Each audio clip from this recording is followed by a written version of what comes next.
Hey, how you doing? Oh. This is John, and welcome to John's Long Box. And who is this guy over here? My twin brother over here. Yeah. The other mighty beard. Yeah, that's how I've been joking. I've been saying 2 beards, 1 comic. Hoping Yes. it becomes an irregular feature of this channel. Every once in a while, we'll talk about something.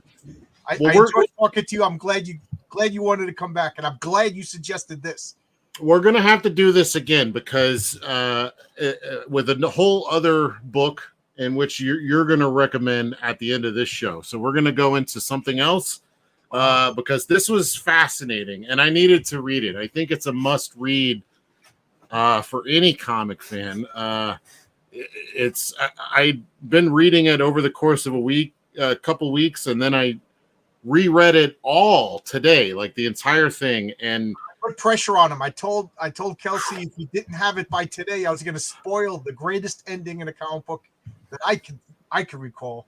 That we'll have to get to that part because there's definitely it was a lot of fun, and believe me, I was there was some shocking bits and some parts that I think I really like, but I'm not sure I understand yet. So I'm hoping maybe you could shed some light for me. Okay, well, first let's take care of business. I love that. I can't stand smoking, but I just love it's like smoking is cool. Sorry, guys. Sorry. I need a smoke after this. Oh, man. that was he flipped that last page. It was like, I need a smoke.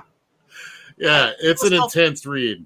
I got my Substack over here. This is my email list for my comic. And speaking of my comics, it launches a week from today, almost exactly. 9 o'clock on Michael Bancroft's channel. He graciously offered to host. So my Heroic Tales.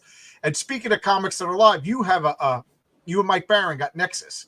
That's right. Still continuing the legacy of Nexus. I'm rereading Nexus. So I didn't. You did the Splato comics with Mike Barron, right? There was only one, right. But we're finishing it up. I think later in the year we got a book that's coming out that has the entire story in it, so we can finish that up finally and move on to yet more great tales of the galactic assassin. Yeah, because when that comic came out, I said, you know what, I got to reread Nexus because it's been like I haven't read it since it came out on the newsstand. So your comic is still on the bottom. I didn't read it yet, so maybe by the time I'll get to it. Are you rereading all of it? Like, do you have the omnibus? All of Nexus. I started with the 3 oversized Capital Comics, and now I'm going through issue. I think I'm up to 12 of the original run. Speaking of that, real quick, I'm actually I'm not recoloring it, but coloring it for the first time. Those first 3 issues from Capital Comics, the origin, right? And we're gonna pair it with the origin from Dark Horse, which makes some little modifications to the tale, but some people will be able to read it for the first time in full color. I recommend it. Nexus was one of the first comics that blew me away, and you know what's funny is I kind of forgot. Like, it's been so long. I read Nexus, and then there was Badger. Then Mike Barron did the Punisher, and then when he brought up Nexus again with Richard C. Myers' Splato comics, I was like, oh yeah, Mike Barron started with Cosmic Space. Yeah, he's become such like a street level regular guy that I forgot that this guy could do epic. Like, this is like Star Wars. Yeah, it's Jim Starlin. There was a lot that was familiar, and not in a way of like being influenced or copied by, but those same big ideas of sci-fi. Oh man, this is wild. That is funny. I guess unconsciously, it made sense, but it didn't until you just mentioned it. But life, death, freedom.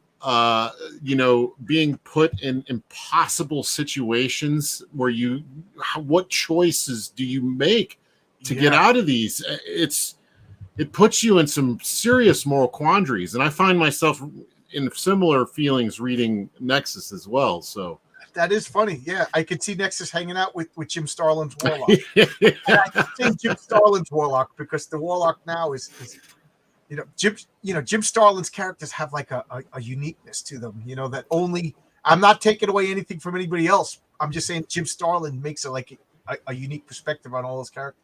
This also made me realize that the movies, as much as I like them, Hey, what's up, Prater? The movies definitely did. I don't want to say a disservice, but they don't even touch. They don't even touch what this has. I mean, this one book could have made those movies so much more intense. Oh my God! Could you believe? First off, the Thanos in the movies is a clown compared to the Thanos in those comics. Yeah, I mean, I really enjoyed him in the movie, but his mission seems so much bigger. His personality, his everything is so much bigger. Trader 7 I haven't read this, but I want to. Should I avoid this video in case of spoilers? Oh, you're getting spoilers. Yeah, you might want to. You're getting spoilers. You're getting spoilers. And what Geek Day, John Nexus looks amazing. Yes, it does. It does. Yeah, thank you. Kelsey, all kidding aside, no exaggeration, he's one of the best at superhero comic book art ever, and non-superheroes. Because I'm waiting for more Nora Saga. Oh my God, did I? Oh, you talking about me? Oh my gosh! Yeah. No, I mean, I was reading this, going, I need more power poses. I need more no just standing there. It needs to be like that's what I mean, because Starlin was so creative in like every aspect of this, and it didn't work all the time because definitely in the beginning.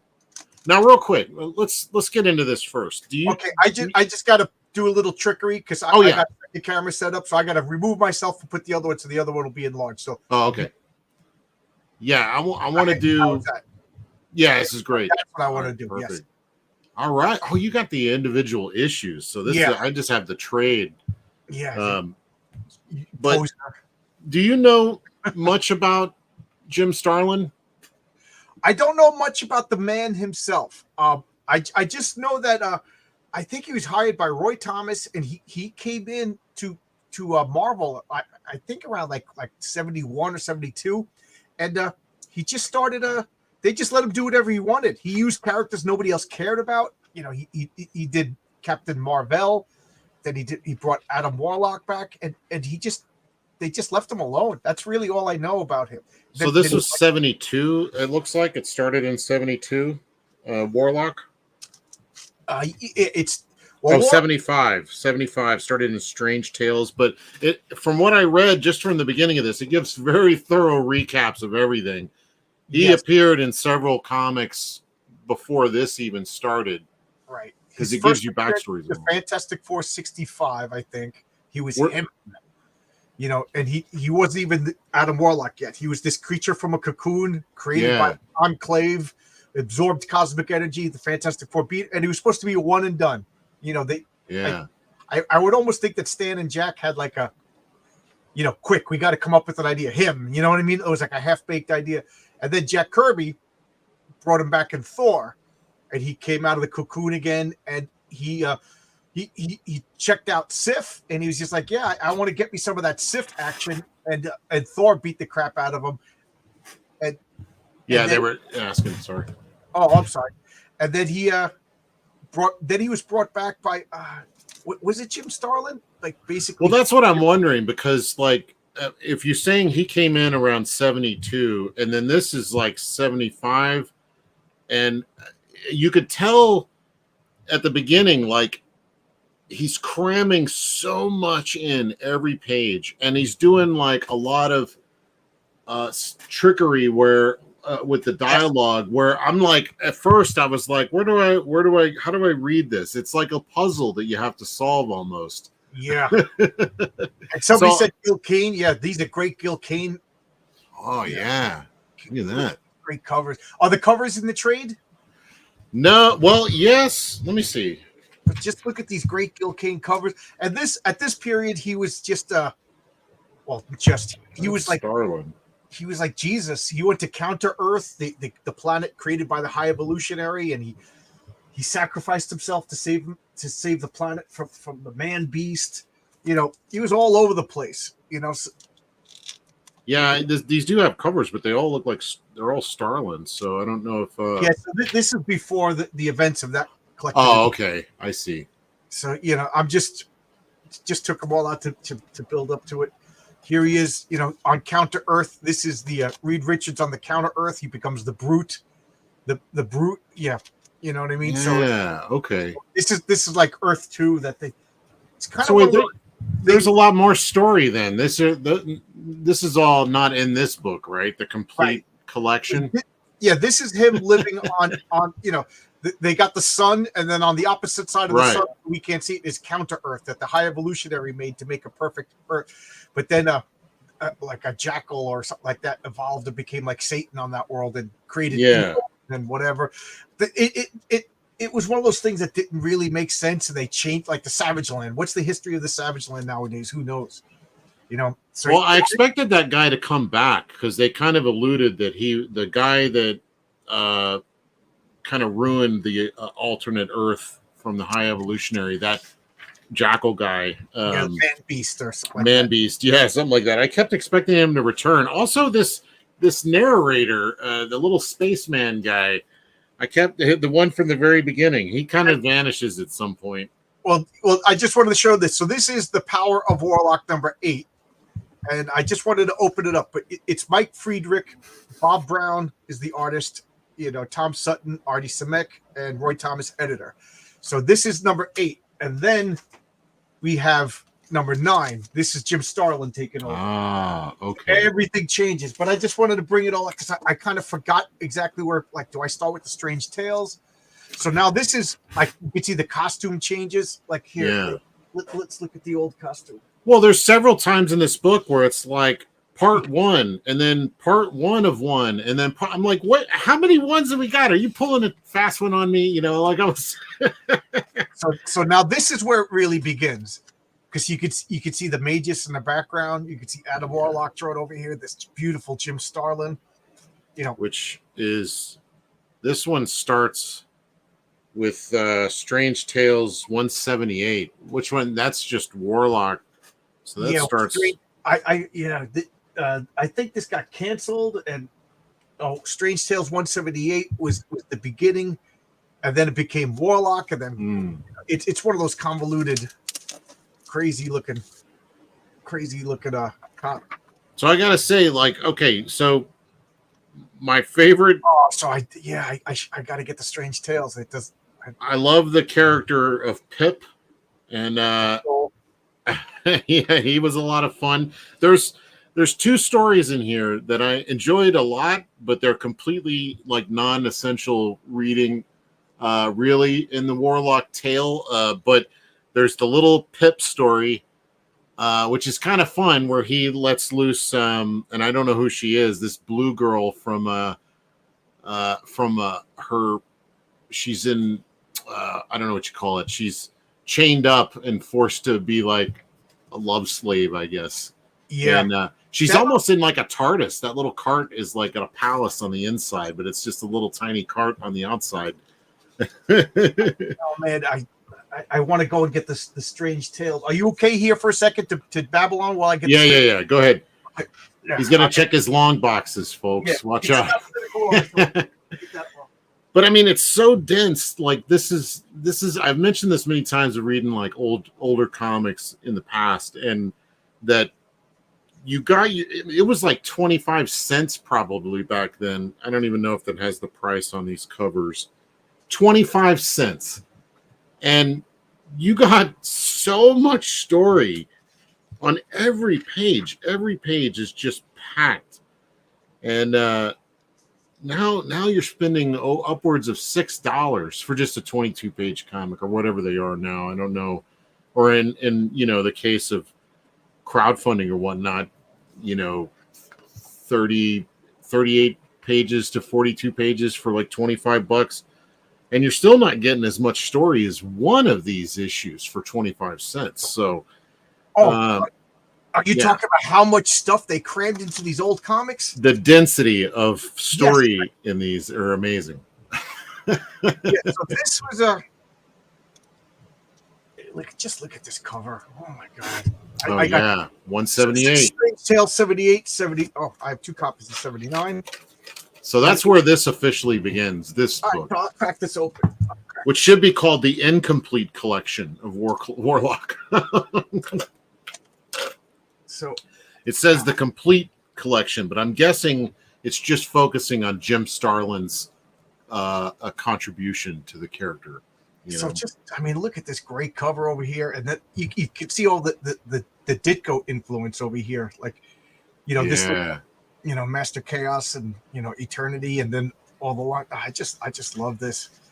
So there were a lot of themes in this. I mean, there were so many different themes that I recognize, from just everywhere, just being like, I try to read a lot of different kinds of stuff, but there's everything from traveling through black holes as wormholes to go from one place to another really quickly. That's in here at a time long before it was kind of a popular idea. I'm looking at this. Okay, this is 1975. I thought it was earlier.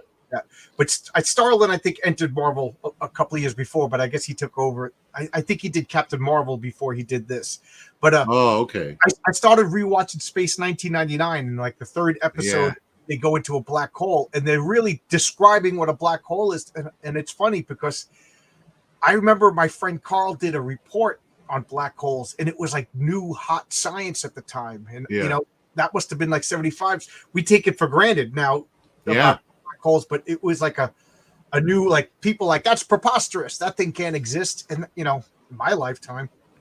But here we got Jim Starlin, writer, artist, and colorist. Oh, we can't see that. Jim Starlin, writer, artist, and then we got Annette Kowalski. I never heard of her before. You said you had a little bit of problem with the lettering, and Len Wein is the editor. And here we there's a lot to cram into this. So I mean, but I think it's more about his layout, than her. I mean, because there's nowhere she could have done this otherwise. Right. I'm pretty sure he planned for it to be like this. I mean, check this. But this is what I found is that that's why I was asking if this was relatively new for him. Because I mean, if he started relatively short time before this, you could still feel that boldness of just trying stuff. First off, I want to Michael. I'm sorry if I'm going to say your name wrong. Dietrich. I'm sorry. Michael Deitch. That's what I say. Fan channel. The chat recently had a fun time discovering Kelsey's work on the Dark Fang books. No one draws naked water vampire girls like Kelsey. I would probably hazard to guess say that nobody draws naked vampire girls at all, except Kelsey. Naked aquatic vampire girls. That's why I actually when I wrote a little tweet out here to let everybody know we were doing this, and I was like, it's a book about life, death, freedom, and a space shark. Yes, because that actually, there's a big shark in Dark Fang as well. She turns into a big shark, and the way he did it in this book really reminded me of that. So here you're talking about this blue guy, space guy narrator. Yeah, and it's so awkward and clumsy, but he's just telling us, the reader, what he's catching us up. Hey, he's telling somebody off camera. It's fun because it's idiosyncratic. I mean, it's not just in like space Shakespeare writing. He's talking like Stan would. He's like, hey, I'm going to take over for Stan here. Ringshore from the Star Singer Pegasus here. Yeah. I read it in Stan's voice. But here we go. I mean, he seems like that. He's battling Thor over here. He wanted to grab some Sif. You know what I mean? We've all been there. So the one thing about this is that this is that time period where what is it that who's his name? The editor that said every issue could be someone's first. Yes, yeah, that was Stan Lee's big thing, and then they kind of lost it when Roy Thomas took over, and then they brought it back with Jim Shooter. I'm Shooter, a big fan of that. Every issue is somebody's fault. Dan Waddy says the only time we see Sphincter. I got an OnlyFans. I'll show you Sphincter again, but it ain't cheap.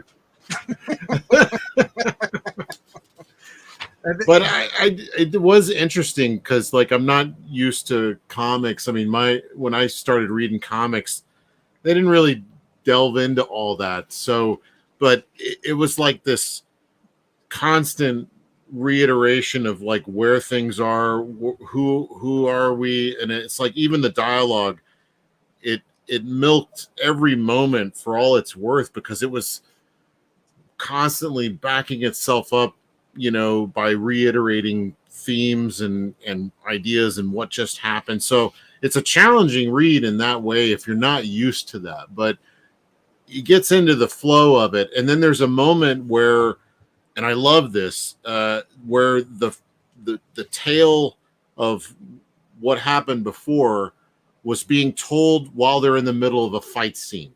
And it was like, well, that's about as much as we can squeeze into this. We better get on with it, and they actually have fun with that. Jim Right. and the editor.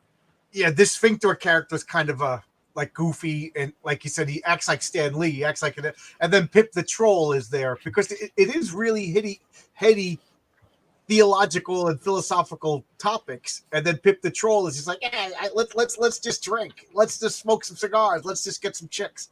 Yeah, he's the id, he kind of like, whereas Adam Warlock here is,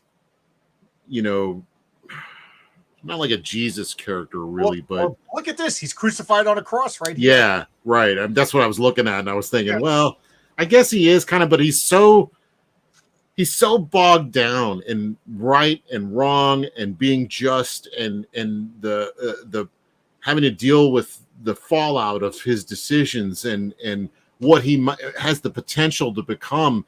He's so serious. So you need Pip there, right, to just take the piss out of the moment, and again, I haven't read this. I read this maybe 5-6 years ago was the last time I read it. In your graphic novel when you read it, were you caught up? Did you feel like, were you lost at all? Did you get the whole story? No, not at all. I was never lost up until towards the end. Now we'll get to that part, because there's these pages, those comics that I flipped through at the beginning when I was showing them, and I was like, oh yeah, Power of Warlock 1-8. All of this stuff happened in Power of Warlock 1-8. Yeah, yeah.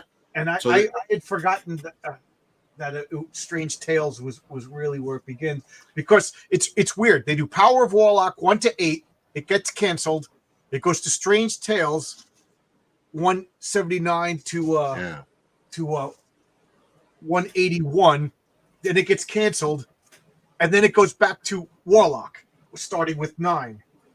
So how confusing is that? So if you want to read this like in the floppies, that's the correct reading order. And when I bought them, I just bought Warlock 1-8 and then 1 right to 9. And I'm like, where did I didn't get the Strange Tales, because then Strange Tales at 181.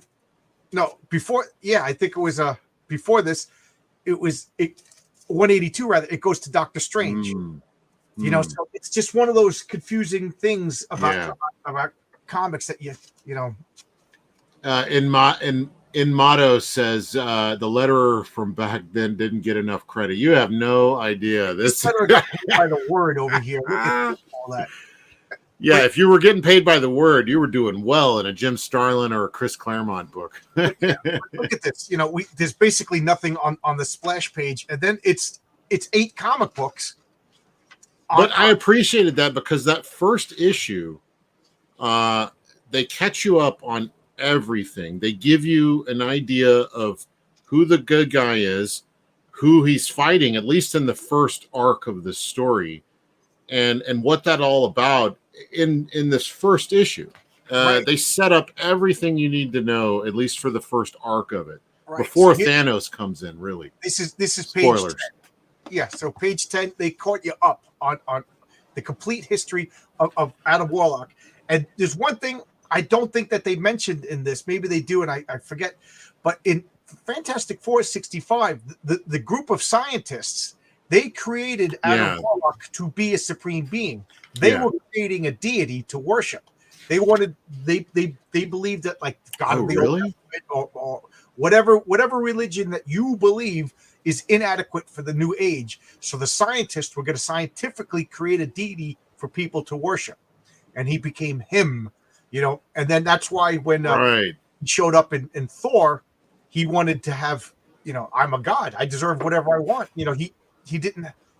He was created to be this arrogant thing, and that's So did you see the Guardians of the Galaxy movies where he appears? Yes. Which I think they did him a sore injustice in that, but he seemed more like what you just described. Like, I deserve this. He seemed like he was not really fully formed at all. So maybe that's what they were taking that from. Right. And I don't know. And then, like, here's where the story begins. He saved the space. You see this alien again. Bob Layton brings this race of aliens back in the Hercules series. They're supposed to be like super powerful. And then just look at this. You can tell now that Jim Starlin's done with all of the backstory. He's just pouring his art. Look at that. Yeah, he's ready to party now. Yeah. Coloring and. But this little fight here where he fails, basically. Like the first fight we see him in, at least in this story where we're picking up, he fails. Right. And that really pisses him off. And it sets him on his quest. And there's a really creepy thing here, which I found fascinating, where we get to see him use his power of the soul gem. Now if you've seen the movies and not read the comics, you probably know all about the stones, the different gems that Thanos is compiling into the gauntlet. Gems. I firmly believe there was no concept of the Infinity Stones. There was just the soul gem. And James Garland admitted that he took the idea from Elric of Melniboné. Elric being the sword and sorcery guy he was weak. He was this albino who was just weak, and he would use this magic sword. And as he killed people, their energy would flow to him. Like the sword would get most of the energy. He would get some, and it became like this addictive drug. And the sword was always whispering, "Kill, kill." Well, where did he get the soul gem? Did the scientists that made him? Where did they get? Did they put it in him? Like, where? It doesn't explain that part of it. I don't remember. From the High Evolutionary. The High Evolutionary. Oh, that's right. Okay. Because they believe that he's the only person strong enough to resist the siren call of the soul gem. Now, the soul gem in this is sentient on its own, and it wants to take souls. So Adam Warlock is, becoming a good guy at this point. So he's the keeper of the soul gem to prevent the soul gem from just slaying everything in existence. And then later on they had the power gem and the time gem. That was all. There's no good idea that will not be exploited and expanded upon in comic books over 70 years.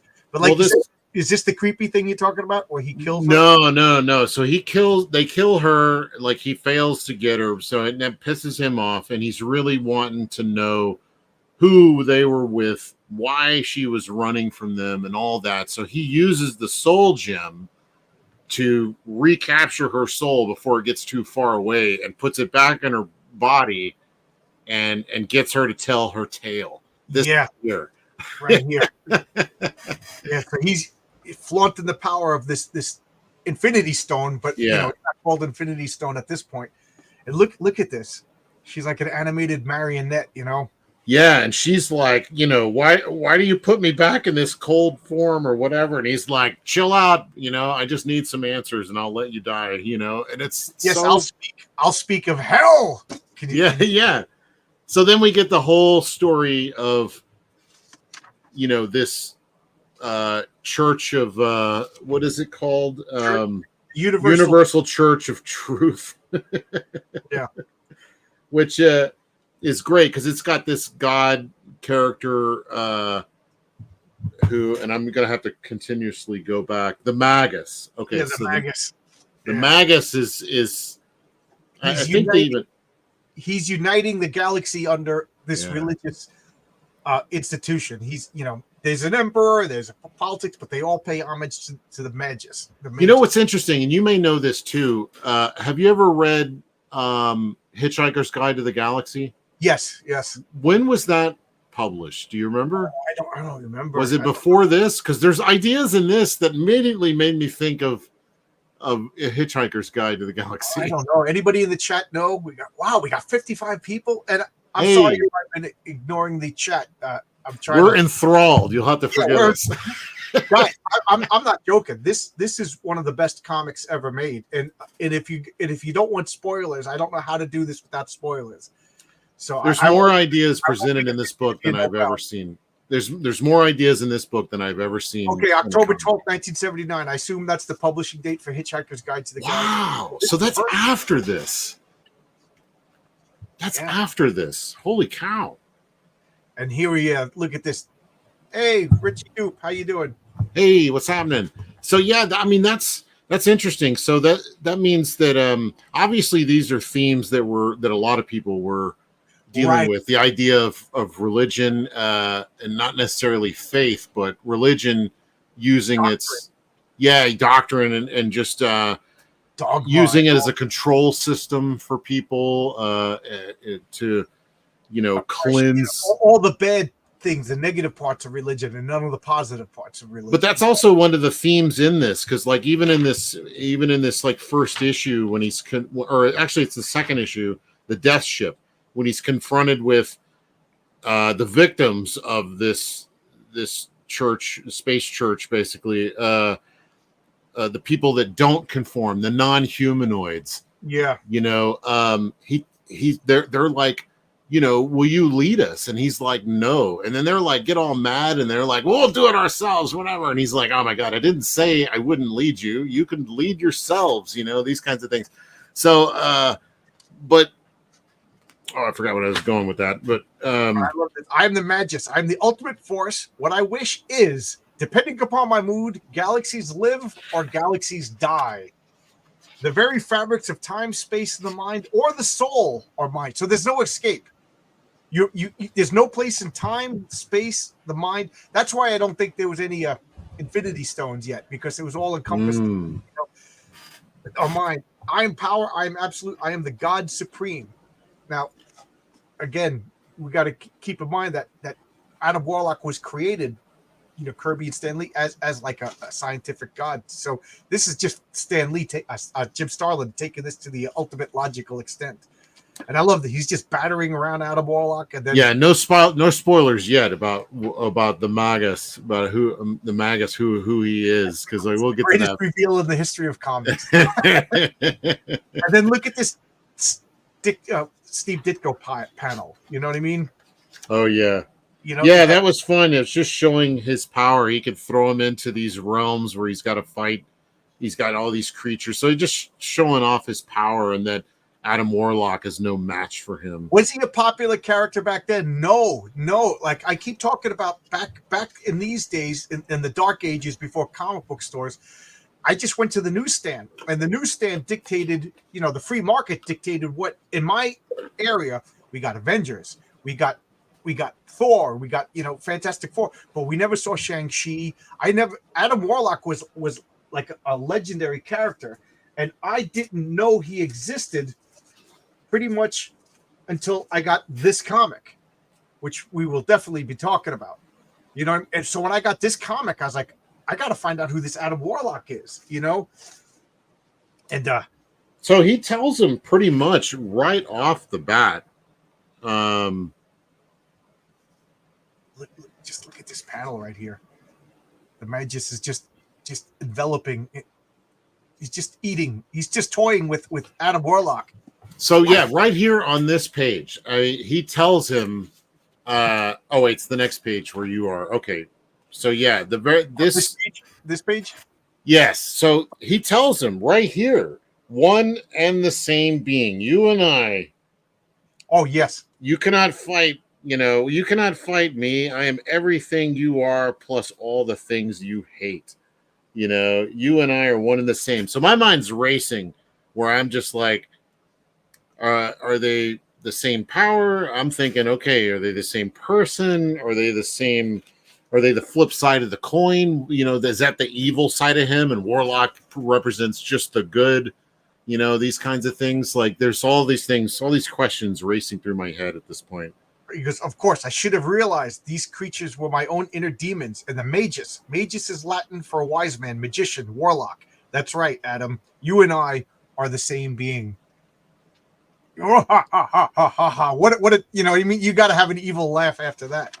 Yeah, You know? and I mean, it could mean that he's just in, like he's saying, you know, the Magnus is Latin for wise man, magician, warlock, someone that can use stealth and shadows and whatnot. He uses it. He uses the meaning of warlock many times in what he does and how he operates. So which I didn't understand at all. It was like warlock. What, he's a space wizard? No. They're taking the actual deeper meaning of the word warlock, and applying that to him as just a personification of his power, really. And then we have that's a great picture, man. Golly. She's just back to dead, you know what I mean? The warlock just toyed with them and left them alone, and that's why. And right, he goes, it's not a hallucination that spurs me to stop myself from ravaging galaxy upon galaxy. How does one defeat himself without destroying himself? And that's the conundrum. Adam Warlock and the Magus are the same being, Yeah, and 'tis madness to go on, yet if I cease to struggle, madness shall surely prevail. The Magnus must be stopped, and only I can do so, no matter what the cost. I mean, they're setting it up where, he's going to do everything in his power to stop this a-hole. This guy who's got a stranglehold on the galaxy, or at least this part of the galaxy, with his, religion.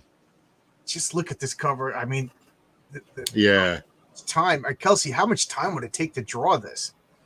I mean, and these are all probably computers or anything, Yeah, I mean, it would probably take, at least a day. But I'm sure he did it probably in, I don't know, 6 to 12 hours at least. I mean, they were cranking it out at least a page a day, maybe 2 pages a day of this stuff. First off, the greatest ad. Be a man. This is the greatest ad in all of comics. I want to address this comment. The flip side could be the Techno Magus and Warlock. I got to tell you, when Magus, for whatever reason, Warlock kind of disappeared for like a 10, 15-year period. And during that time in the New Mutants, they had the Techno version of Warlock. The computer, and his father was called the Magus. And I was waiting for so long for them to reveal that was the Magus and Adam Warlock. And as far as I know, that never happened. And then that Magus and Warlock kind of disappeared, and Adam Warlock came back. I wonder if that was a coincidence or whatever. But, I was waiting for them to be associated, because what a coincidence that there's Warlock and his father is the Magus that he's running away from. This was Cool. Well, I mean, okay, so wait, real quick, Matthew. Yeah, I was just going to point that out. His powers are like levitation. Of course, the soul gem, to me, I mean, it seems like that's separate. Right. He has the ability to utilize the soul gem, but he also innately has powers of like levitation, strength. What else? He even mentions what his he could fly light. Keep in mind, this is a being that fought the entire Fantastic Four when he was like an infant. He fought Thor to a stand, and when he dies, a cocoon forms around him, and over a matter of time, he comes back. So he can't die. That cocoon resurrects him. He was created, so he could channel cosmic energy and basically have whatever power the plot requires. But he doesn't. He shoots blasts, power blasts, and then the soul gem just gives him nebulous powers over the soul and undeath and foresight. And him, as we come to find that, he's not immune to the power of the soul gem either himself. The soul gem is like a vampire. Yeah. Constantly whispering to take souls. Yeah. Yeah, and he has to literally battle himself at one point. And again, here we got recapping the last issue, because back then there was no pull lists. You just happened to see it. So here we're spending 2 pages bringing you back up to the last issue. And the last issue spent 10 pages bringing you back up. You know what I mean? Yeah. I learned to kind of skip through those pretty quick, just because I was reading it all in one go. I was all still fresh in my mind. So but there's still some like great dialogue bits, especially later when they're having fun with the recap. And I love the little bits where you see Jim and who is it, Archie? Who's the editor here?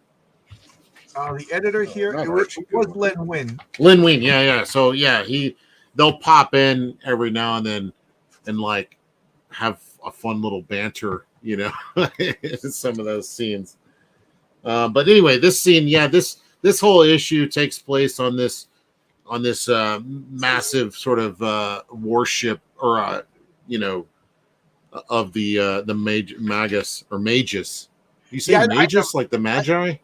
I know that it was funny because my friend Carl and I, when we read this as kids, he would say magus and I would say magus, and we would just both too stubborn to give in. Yeah, they're probably both correct. Just who knows? I don't know. Anybody speak Latin? I don't know. And so now the magus throws him, or magus throws him on this prison ship, and now he's just being toyed with. We get some other stuff. So he meets the people. The soul gem allows him to understand all the alien language, which gives him, and at first he's like, oh my God, these monsters are coming at me. Maybe I can, they speak, so they're intelligent. So he uses the soul gem so that he can understand all their languages. And of course they're like, oh, you're cool. Like, oh, you're come to help us. So he's like, oh, you're intelligent and you're good. So what's the deal? Lay the skinny on me. What's happening here? Yeah, you can see it's all dark, and he's looking at these creeps, Yeah, and they're all speaking English language. Like, greetings, Adam Warlock. How you doing? Yeah. Thank you. You know what? Do you know why we're all imprisoned? So I just like that here he is, this ultimate being, and he was just like creeped out and scared. I mean, look at this guy. It's just a human head with like worms that just. Yeah, some of these guys are really funny, the little aliens, but they're just little background characters, little aliens to kind of show. But they give the story that basically they're going from place to place, eradicating whole societies, and then things like these, aliens like these, non-humanoid, are basically just trash. Right. Because like, what use are these guys? They can't do any manual labor, Well, in this concept too, that's given right here in that panel, where this is something I'd seen in other movies and stories that I'd never seen up, and it says, "We are destined to be terminated, and our mortal remains chemically broken down. Whatever valuable elements can be retrieved will be used in further to further the cause of the empire." So they're using like every part of the buffalo, so all the things that they don't deem adequate for their society, but they still use every bit of chemicals and parts and whatever else they can to. And I'm like, I've heard that concept before, so it's just real neat to see stuff like this early where these concepts exist, and are playing out. I love this race. They're just floating eyeballs. Yeah, right. And just like insects and these weird lizard guys with no arms. But then trolls. Yeah. The troll. Everybody loves Pip the Troll. Yeah, he's fun. And he just comes in like, this place is actually not that hard to escape, but these guys ain't going to do it. I've been waiting for somebody with some guts to come along, and hands. and Pip, if in case you can't see, he shows up he already has a cigar. Mm-hmm. It just, where did he get a cigar from? Everybody else is just like, yeah, they're gonna grind us up, and Pip's like, well, I got a cigar, it ain't that bad. This moment does introduce the matriarch, because they were talking about the matriarch, and I'm like, well, the Magus is not a matriarch, he's obviously a guy, but then she enters in. And she's got a much deeper story that we'll get to as we go. But she's really fascinating because she immediately is like, well, I can use this situation to my advantage, because if I kill Warlock, or if Warlock kills Magus, then I could take over Supreme, as the she's not ruler. A religious fanatic. She's an opportunist. An opportunist, yeah, good way of putting that. Yeah, just look at this face. Yeah, she's at the same face throughout the whole thing too, just calm, even all the way to the. She's just cool customer. This one is that the gold female character in Guardians of the Galaxy 2? I guess. Well, trying to think of like representations that they did for that, because they twisted it all up for those. Yeah, they twisted them up. I normally I'm a sucker for it has to absolutely fit, but to make Adam Warlock, it's like there's like a whole 2 movies or so that you have to make. You know what I mean? Like they didn't do the Fantastic Four, they didn't do Thor. So they did the best they could. Yeah. But to defeat Thanos without Adam Warlock, to me, that was the biggest. Thanos even says the only being in the entire universe he fears is Adam Warlock. But I'm impressed at how close they did stick to this book. Toward the end, I was like kind of shocked at how close it came to some of those last couple Thanos Avengers movies. I was like, wow, that's where like all of this comes from, is from these books. Yeah. having Spider-Man in it. Spoilers. That's where that comes from. That has one of my favorite Spider-Man moments, but we'll get to that. Yeah. I'm getting ahead. It's a little teaser. So now they're talking about the world that he comes from. What was that? That's my Sibian. No, that's my cigarette machine. Sorry. Oh, okay. That's my prisoner off camera. Yeah. It's time to give her a bucket of slop. But I loved this guy. They introduced this guy who seems like a jerk at first, but he's an honorable character. He's he has the kind, because even when she's like, you got to kill him, he's conflicted by that. He's like, what can I do? I am not a sworn knight of the faith. Nor he doesn't feel like it should be his honor to kill Adam Warlock, but he's going to do it because that's what he's told to do. Yeah. And even fighting Warlock. But then you get this is what I was talking about. So they're like, lead us, you're great, be our leader, and he's like, no, and he tells this story of Grok. Who's like just a caveman of Grok. And it's great. It's this story where Grok is like the biggest guy. He's able to kill all the food and get all this stuff and then one day he just realizes, why am I doing all this work? I can easily defeat anybody in the village or in the cave. Why don't I just get them to do my bidding? And then he becomes like this warlord. He's got all the women, he's got all the food, he's got everything he wants until Bach shows up. So there's Grok and Bach. When Bach shows up, and he's like, I'm tired of doing your bidding. I'm gonna take over. So Bach ends up killing Grok and taking over, but then he just becomes the same thing. The new boss, same as the old boss. Yeah, and that's what Warlock is trying to tell them, that maybe me becoming the leader is what causes me to become the mages. Yeah. So you need to be free. I cannot lead you, but they don't get that. They're just like, F you, man. They're like, ooey on you. Yeah. Yeah. We'll do it ourselves or whatever. So it's like they just did not understand what he was trying to say. That. The only person who stands by him is and I love this. He just I won't leave you, and he's like, you better do. And he's like, Warlock just slips out of the harness while everybody's man. Like he could have escaped at any given point. Yeah, exactly. He just like vanishes. But then they take care of all the baddies, and they're like, oh my god, what happened? And everybody's freaking out. Nobody knows what's going on. You don't even see him. He's moving so fast through all this. You don't even see Warlock, but he's taking care of business. Yeah, because you just see a hand in the darkness. Yeah, right. They do shadowing. So Jim Starlin does these dramatic shots of faces and stuff with shadows going over them. It looks so great. I love this. All the guys are mobilized. All the aliens are running. And then you just see over their head, Adam Warlock is just, what's happening. Yeah, because this is what I'm saying. It's like the time had come for me to live up to my given name. A Warlock's home is shadows. Is shadow, his movement, those of the wind, his code, silence, his virtue, surprise. I become a true warlock. So it's like, again, they're kind of like reinforcing that this is not the warlock you think it is. This is not the guy in the purple robes with the moons and stars on it. This is, or whatever. This is, taken from a deeper lore of the etymology of warlock. The MCU adding. Thank you, Garfield's Bizarre Adventure. Thank you for the super chat. I appreciate it.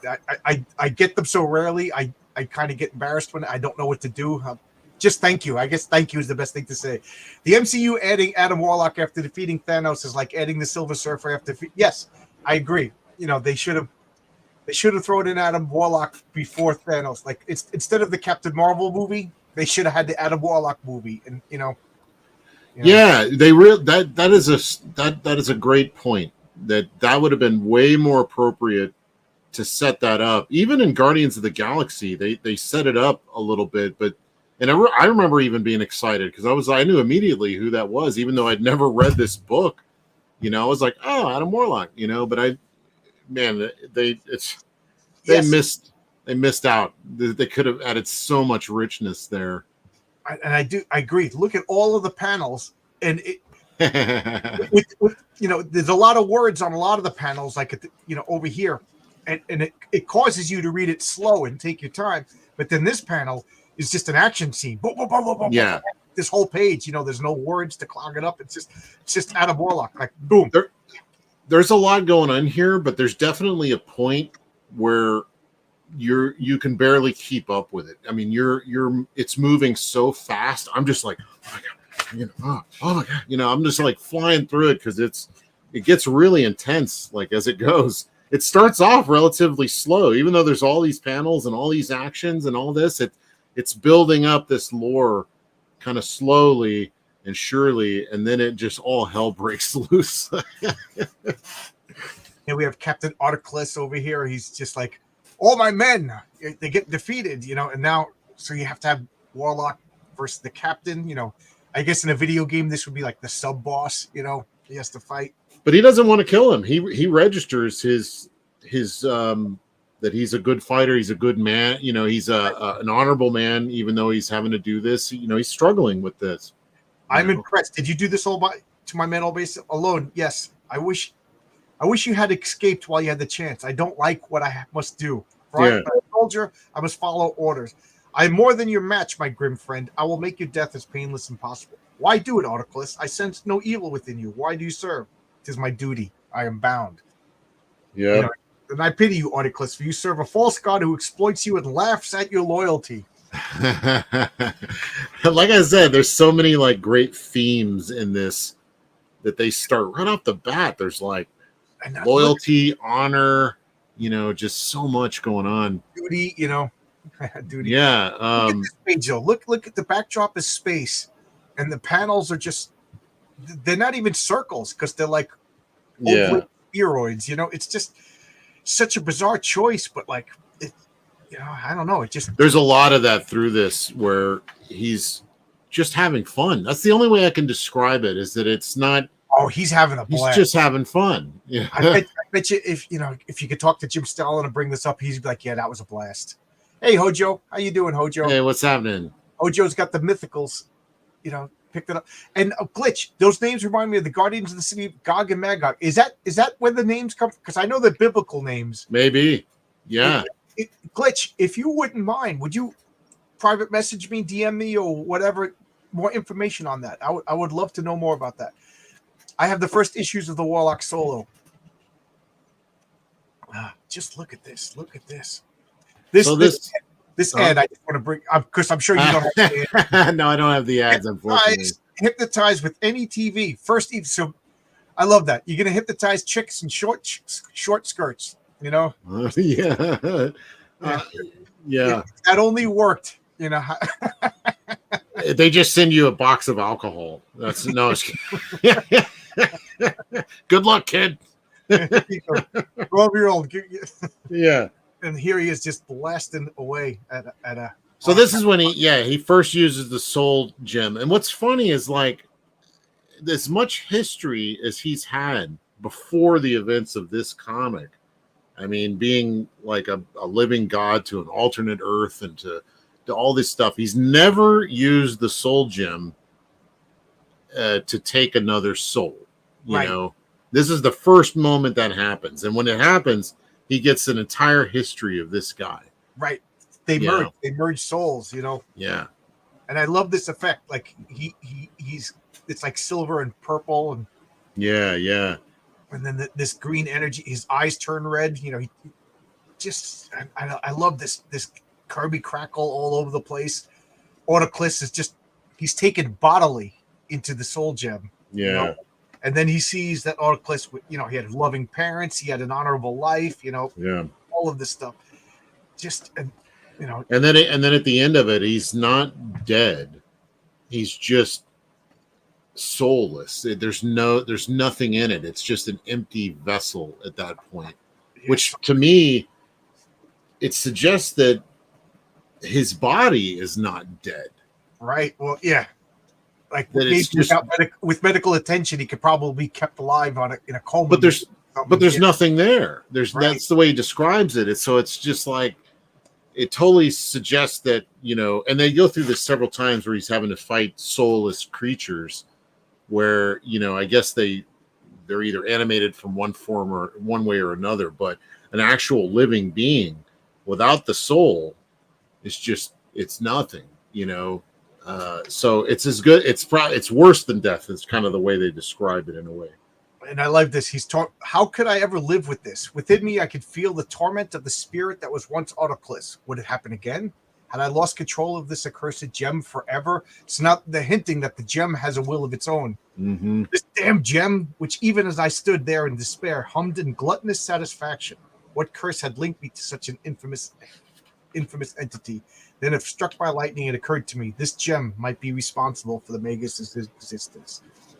So he's realized what won him the fight is putting him on the steps towards becoming the Magus. Because the Magus is from the future who travels back in time. Oh, spoilers! Oh, well, I feel like it was already revealed. Yeah.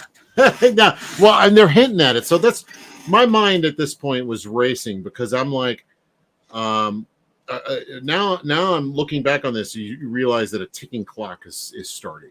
You know, that there is an inevitable meeting of Warlock and Magus, and that you're being presented with all these ideas, like the Soul Gem. Is that who created Magus? Is Magus from the Soul Gem, or what? You know, there's all these questions kind of up in the air about. Am I doing the right what thing? all this is about? Is this what's causing the Magus to happen? Is this causing me to transform? Like he's somehow really, they're intertwined. Yeah. Somehow he knows that they're together. The aliens again ask him, "Lead us, lead us." And he's like, "Fool yourselves! You don't want me. I'm the guy who turns into the bad guy over here, guys. Don't give me power." You know, and that's to get political for a second. That's why I say we don't give the government power. The government's going to turn into back, and then tax going to take over. You know, whether you're left wing or right wing, when you give one power, you're giving the other guy power. That's why I think this is like relevant. The themes in this are still relevant today, and not just with our own government, but with people and just everything, you know, that we deal with, and that, you know, and that's why I'm not much of a joiner, Kelsey. That's why I kind of exactly.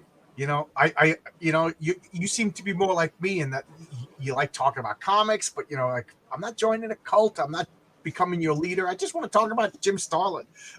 Yeah, do not make all the old mistakes over again. Do not set up false lords to rule over you. Rule yourselves. He's like, really, like, come on, get it through your head.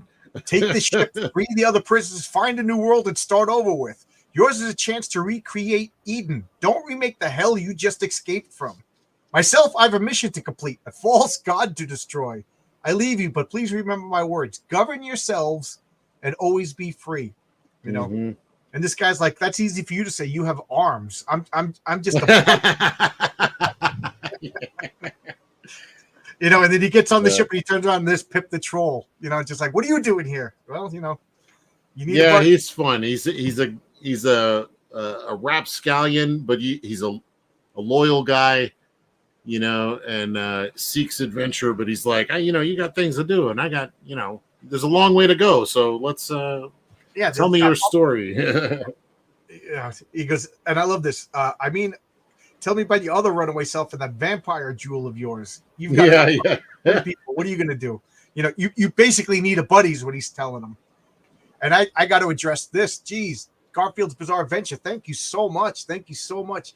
Do you guys remember the first comic you bought with your own money? For me, it was Mark Miller's Ultimates when I was still in high school. I still have it. The first comic I bought with my own money was Fantastic Four 186, where it's written by I think it's written by Len Wein, matter of fact, but it's drawn by George Perez, inked by Joe Sinnott, and it's Claw fights the Fantastic Four, and Reed Richards accidentally becomes the Molecule Man. Oh, wow.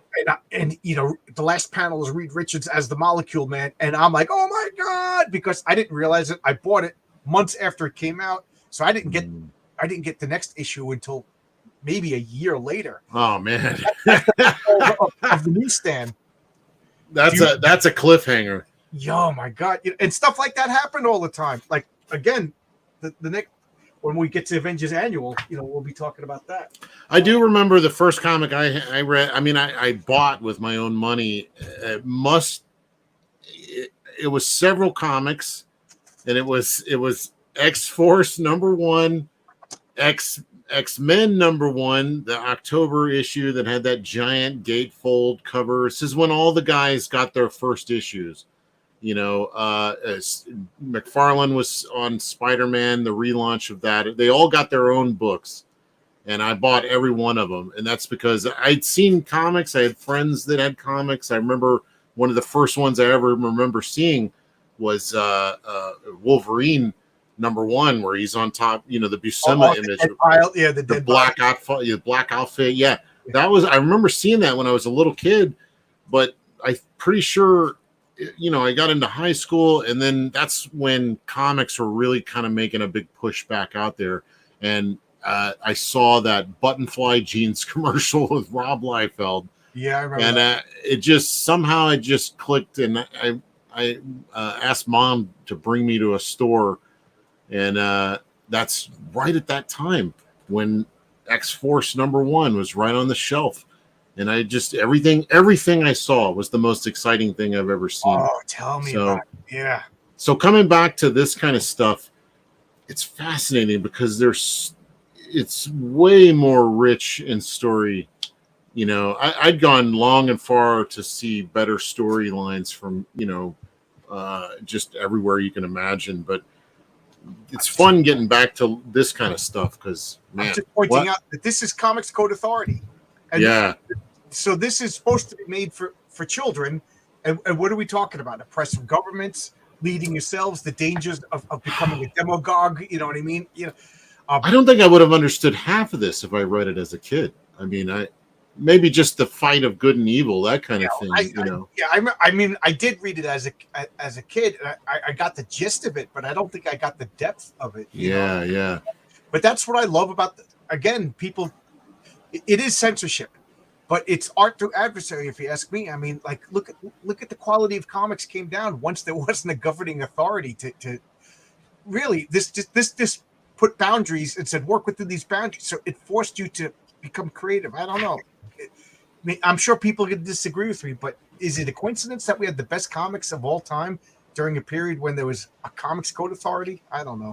Yeah, I mean, this makes me want to go back and definitely read. That's why we're going to have to pick something else and go through. You got to make me read these, what's some other really powerful. I've never read Secret Wars. I've never read. There's so many comics in the 80s that I've never read. The next Two Beards, One Comic, we could do maybe. Wars, yeah. If that's one that you think would be a great next one. But the first Secret Wars everybody loves. It's not the best comic book. It's not the best written, but it is such a little kid idea. Let's get all the superheroes, all of it, and just have them battle in an arena. That's what you play with your action figures. Let's be real. Right. When you were a little kid with your toys, that was the storyline for 90%. Oh, for sure. They're just going to battle in an arena. You know what I mean? It was a perfect comic for Secret Wars 2 is where the problems start. We got John Saw. I love seeing all these new names. My first comic is Freedom Fighters number Freedom 10, Fighters. 1977. I found that in a city dump. Wow. Well, you didn't technically buy that with your own money, but we'll accept that. He didn't say he bought it. He said it's his first comic. I've had comics before that. I have two older brothers. I have I'm lots of cousins, and comics would just show up. But the first comic I bought was Fantastic Four 186. And I think the second comic I bought was Thor 286 with Walt Simonson's having the Destroyer crushing, Thor's Destroyer on the head.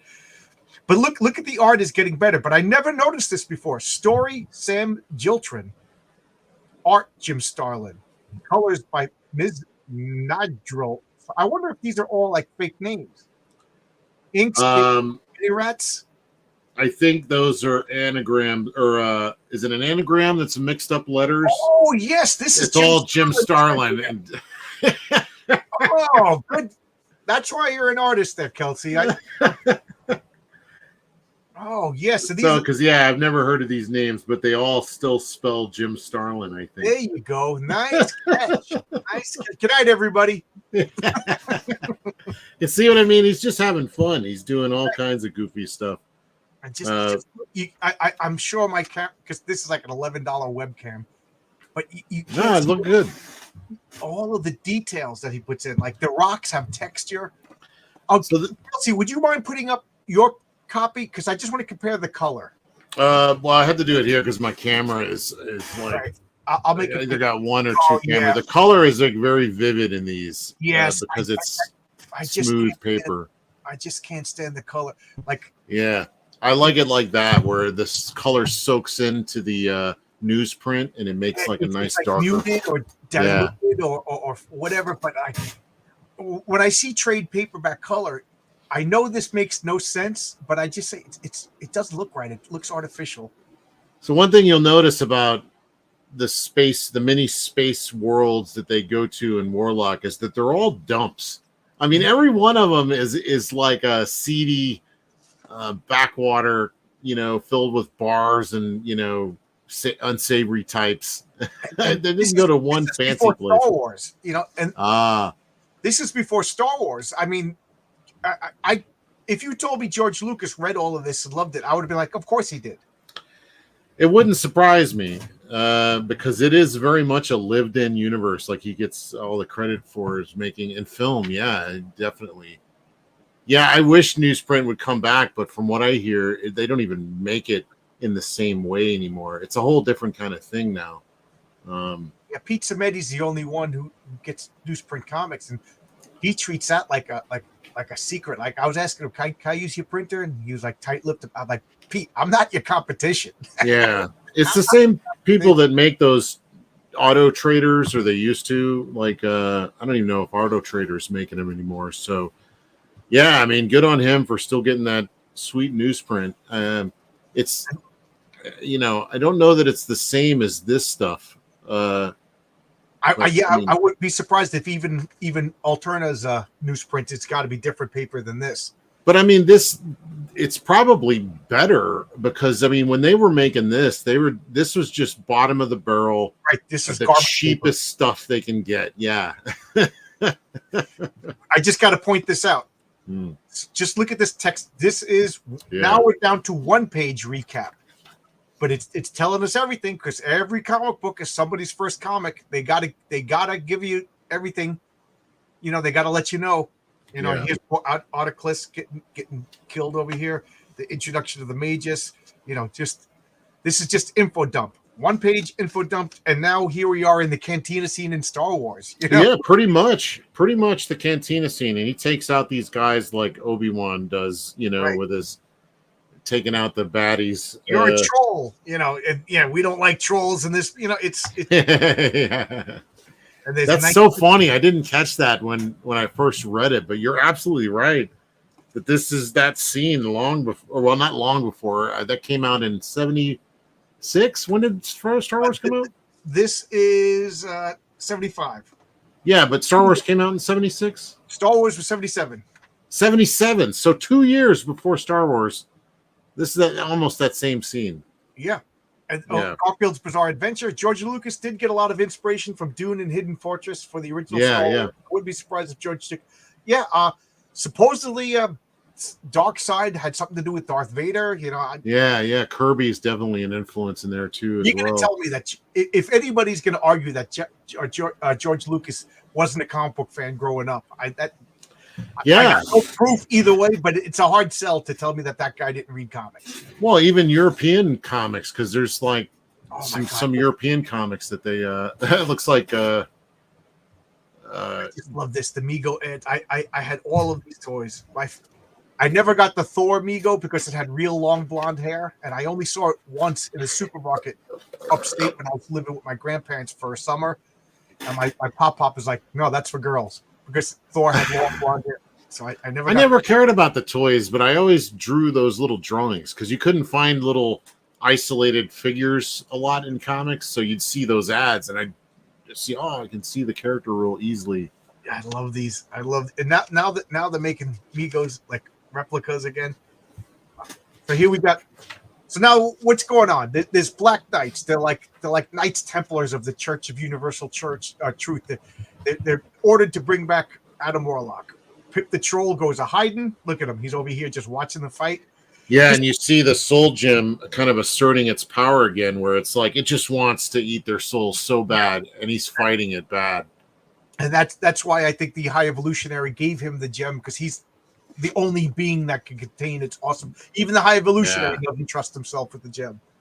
High Evolutionary, it's like the rings of Mordor, or something. The ring of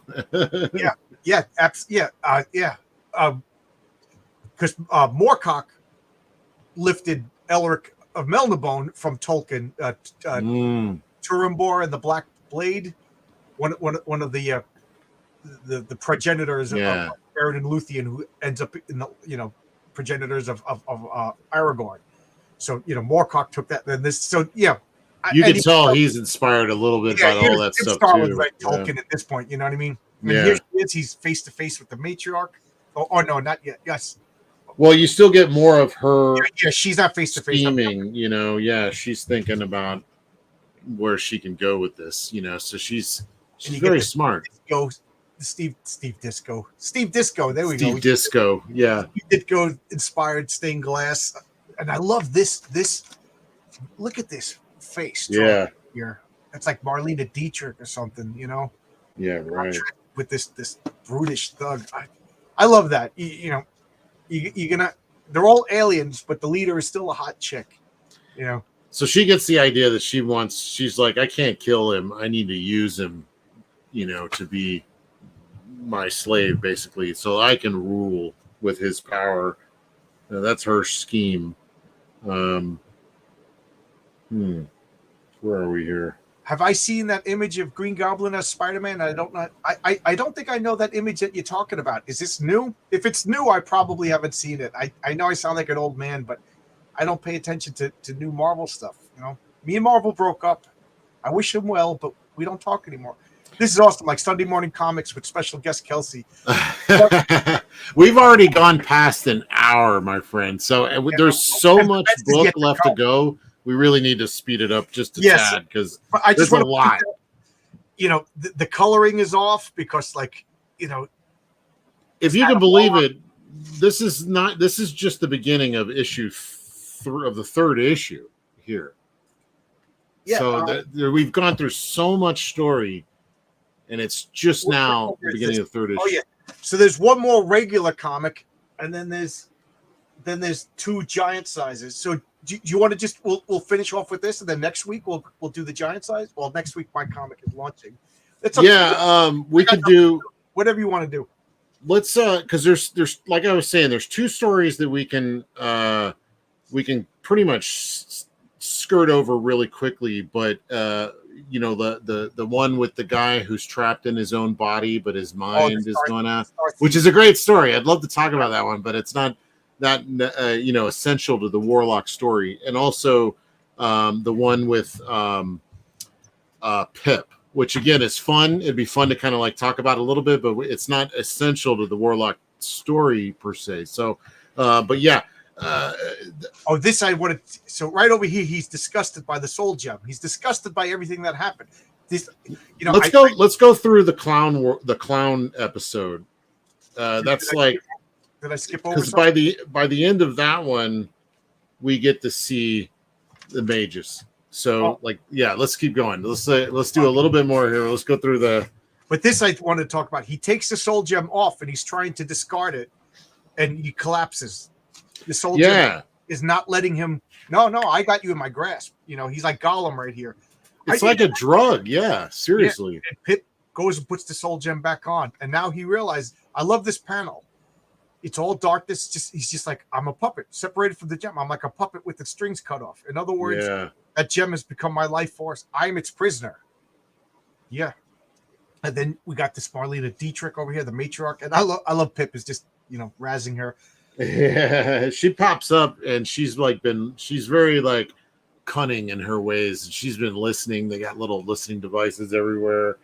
And Adam Warlock over here, he just fades from right. We're gonna take care of you. We're gonna fight you, right, Adam? Adam, he just abandons Pip because that's good because she promises him answers, right? And he wants answers, so he leaves Pip, and goes and tries to seek out those answers from the matriarch.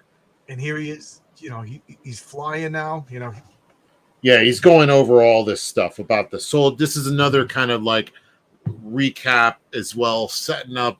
Okay, I can't control the soul gem. Who is the Magus? Who is all this?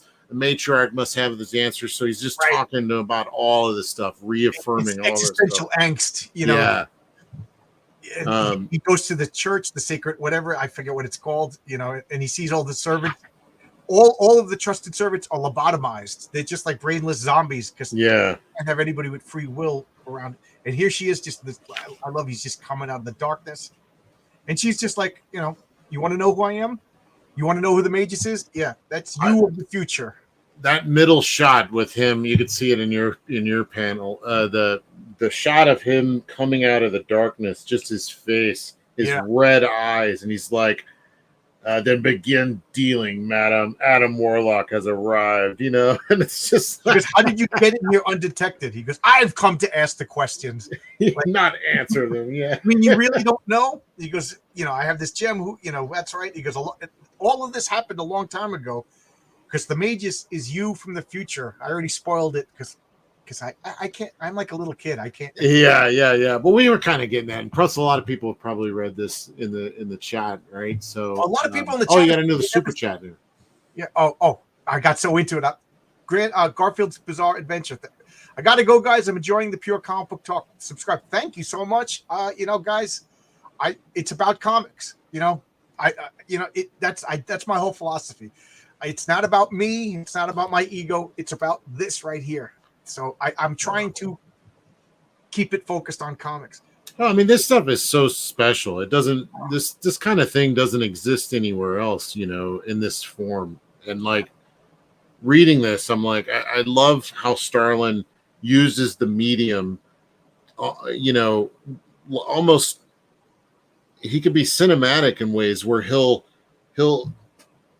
encompass he'll do the scene and then he'll cap it off with this moment where he says, the right line, and it's just like him standing there, and just such a punctuation of a moment that only comics can do, I forget there's a woman who every day she posts a comic book related question, and she said, what is the best medium for adapting comics?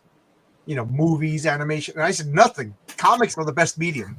Comics are my favorite. There's things you can only do in comics. And I don't know. I always looked at comics as more theatrical than cinematic. Like I say, that's a good way to put it. But look at this page. I could see this on a stage. Right. Like look at the spotlight over here. The lack of backgrounds, but you don't need the lack of it because you know that they're in a huge throne room, with minimal light because Adam Warlock has shown up and he doesn't want light, so therefore there's no light. And now she's seductively putting the moves on him, being coy, and then she turns away with this little smile. And what does she do? She hits some hidden button, and he falls in, which I call BS on because this guy can levitate. But you know Well, what? he even says, it happens so fast he didn't even get to concentrate on his levitation. So, And then he falls down with these ridiculous monsters. So this is funny. This part made me think, oddly enough, of Transformers the movie, because I don't know if you've ever seen that, but there's a moment where a couple of our guys get onto this world, and there's a tribunal like this, and there's this judge that has these heads that will rotate, and they would say guilty or innocent, and their whole thing was like when they'd say innocent, they were guilty, so they'd be like innocent, and then they'll drop them into this pit, but that it is very similar to this in this way. Again, the threads of this extend far and wide into popular culture that we don't even really understand how important this book really was, or any of these comics. We got these jurors with no faces. You know what I mean? Like, that was fascinating. I really enjoyed it because when I saw this whole bit right here where he's like, to your right is a district prosecutor who shall supply us with phony charges, lying witnesses, and falsified evidence, which is perfect. And he's just a big mouth. Yeah. To your left is your court-appointed defender. He'll supply you with the best legal counsel available if he could stay awake. And it's just a sleepy eye just watching. It's such, and then of course you see once the evidence of your guilt has been proven, I mean, your fate will be decided by a jury of your peers, and they're just dummies with the thumbs up, thumbs down. Yeah, he is. Starlin is definitely casting stones out there because, like, you could tell he's throwing them at organized religion as a control system. He's throwing it at our legal system, the ideas of justice and all that, and eventually we'll end up in this issue where everybody looks like clowns, and that was a little jarring at first, but it actually turns out to be a brilliant issue. His first witness comes out and he goes, I accuse everybody in the court of being guilty. He goes, you're guilty of everything that was good until now it serves nothing but evil. Bailiffs, silence the witness. They just kill him. The jury is instructed to disregard this witness's testimony. At first, I thought this was one of the prisoners from the prisoner ship. I was like, did they get those guys and were they got him to rat on him or something? Yeah, just random. Yeah, just random guys they got. Do it and we'll maybe let you live, and then no. But here he is, Count Dante. I was feeling the fury in this whole scene. What the hell is that? What an awesome ad! Saw this ad, Count Dante, the deadliest man alive. He's Is really an Irish guy. He was in Chicago, and he actually fought with Chuck Norris, and he was just like, I'm going to open up a kung fu school, but nobody's going to go join a school taught by some Irish guy. So he called himself Count Dante, and he made up the story that he was descended from Spanish royalty. He fled, who was forced out after the Spanish Civil War, came to America. It was all a scam, And then he got it on public TV. They had a death match where him and everybody else just fought, knocking the crap out of people. Went to the hospital, and he just stayed and kept fighting. So he earned the title, the deadliest man alive. He looks like a 70s kung fu vampire. I mean, 70s kung fu vampire. Matter of fact, I forgot who told me that they're doing 70s kung fu vampire. They're making a comic. Well, there you go. Yeah. Look at that. And because that ad, it makes him look like somebody from a Hammer film, In my role-playing game that's inspired by comic, there's a team that formed in the late 60s, early 70s. They call themselves the Secret Seven. One of them is Charles Atlas. One of them is Count. It's all the ads from the comic books. They formed the super team, but they had to keep it a secret because they couldn't let the public know. So someday I will tell the story of the Secret Seven and how Count Dante saved the world. Old Dirty Fatty says he was a hairdresser, but you got another super chat there, by the way. Yes, he was a hairdresser. Yes. Oh, What Geeks Do Network. Do more of these streams. I'm loving it. Oh yeah, guys, this is what I dreamed about doing when I started this channel, talking to people about comics. I'm loving every second of this. I'm a good mark for this because there's so much of this stuff that I have not read. I keep forgetting that we're not you the can same. yeah, you can relive it, through me having read it for the first time.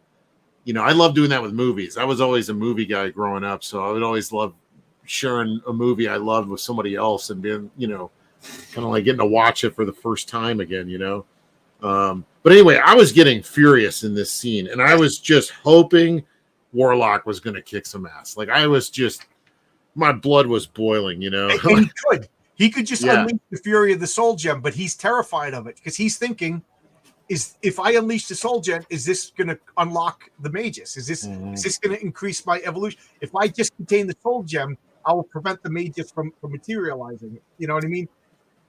So here's where we introduce. Of course, they're guilty. Guilty. They. He's in court now. He's got no free speech. He's found guilty. They all call him guilty, and then we cut to the troll. So Troll's hanging out in a seedy part of town, where he's more comfortable. But then we introduce who I instantly recognized as Gamora. Yep, first appearance of Gamora. Here it is, ladies and gentlemen. This is the first appearance. The first appearance of Gamora.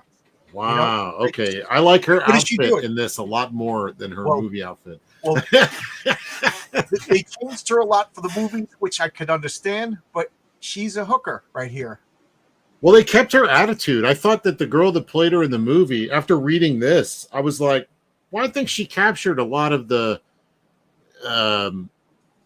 it's not anger. Yeah. Huh? Yeah, she had the sass and the anger because she was abused as a kid. She was a sex slave. Yeah. So now she's no longer a sex slave, but she's like a prostitute on her own terms. Her story is very different when it comes to Thanos than the movie. Very different. So that's a whole. Look at this panel right here. That's what I was talking about earlier. The way he does the lighting on these faces is so good. I've come to see if this Warlock really has a chance of defeating the Magus. If he does plan to join him, if he does plan to kill the Magus, I plan to join him. If he doesn't plan to kill the Magus, I plan to kill Adam Warlock. What an entrance. Right. And see, this is what I was talking about how he uses the medium, because that line with her face shadow just adds so much more emphasis to the moment. Glitch, that would be telling, Glitch. That would be telling. He said, will they be using the tools he bought from the comics like X-ray specs? Yes. So the next page, this is where he just, he's had enough. Yeah, he's had enough. Magus or no Magus, you can't just execute me, Yeah, because he actually has good logic here. He's like, if I am the Magus, then you can't try me here because, what does he say? For a jury of my peers, I demand to be tried by the Magus. He's my only peer. Yeah, exactly. So he catches the court in a little catch-22 there, but they're not having it. They're just like, we're gonna take you out anyway. Yeah, a brainwashing center. The bailiffs have slipped his chain. Like, I love that. He just takes off the chain. Like he just amuses people when they put him in chains and stuff. Like, all right, I'm done now with your straight jackets and your chains. And he just rips everybody over here. And he's just, unleashing his Adam Warlock. That is such a great panel too, man. Look at that. And so I could definitely see a perfect blend of Jack Kirby and Steve Ditko in this panel, But like, he's kicking everybody's butt, and then the judge is like, very well then, since you refuse to submit to the church rehabilitation, I am forced to reverse my previous merciful ruling and sentence you now to death. So even though he's got such power, he still finds himself in situations that he can't completely escape from. So he's still vulnerable, and that kind of keeps the dice rolling, where you're like, okay, well, he's not all powerful. Right, he's trying to free himself. He's being swallowed by the ground, but the soul gem isn't doing anything. Why? Yeah. It's not soul. Yeah, it's just ground. I got excited. I thought this was the first appearance of Madam Web for a second, but no. She appeared in a Hostess ad in her first appearance. And so now, Hail the Magist, Krator, I thank you. Now, I was lost. And what does he do? He uses the soul gem again. Right? Yep.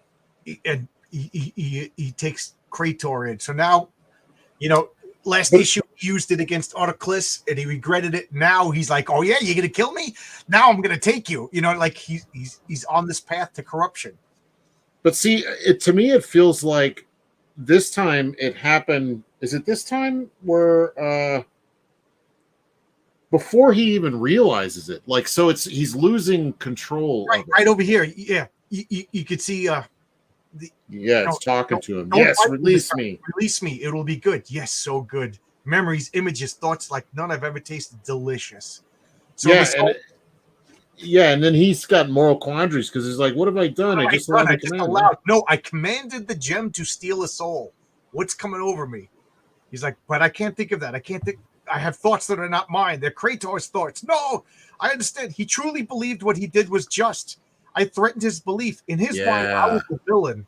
Even worse, yet by stealing his soul, I proved him right. So even fighting these despicable villains, he finds this moral quandary in that. The matriarch comes in all sexy with their hip cocked, Yeah.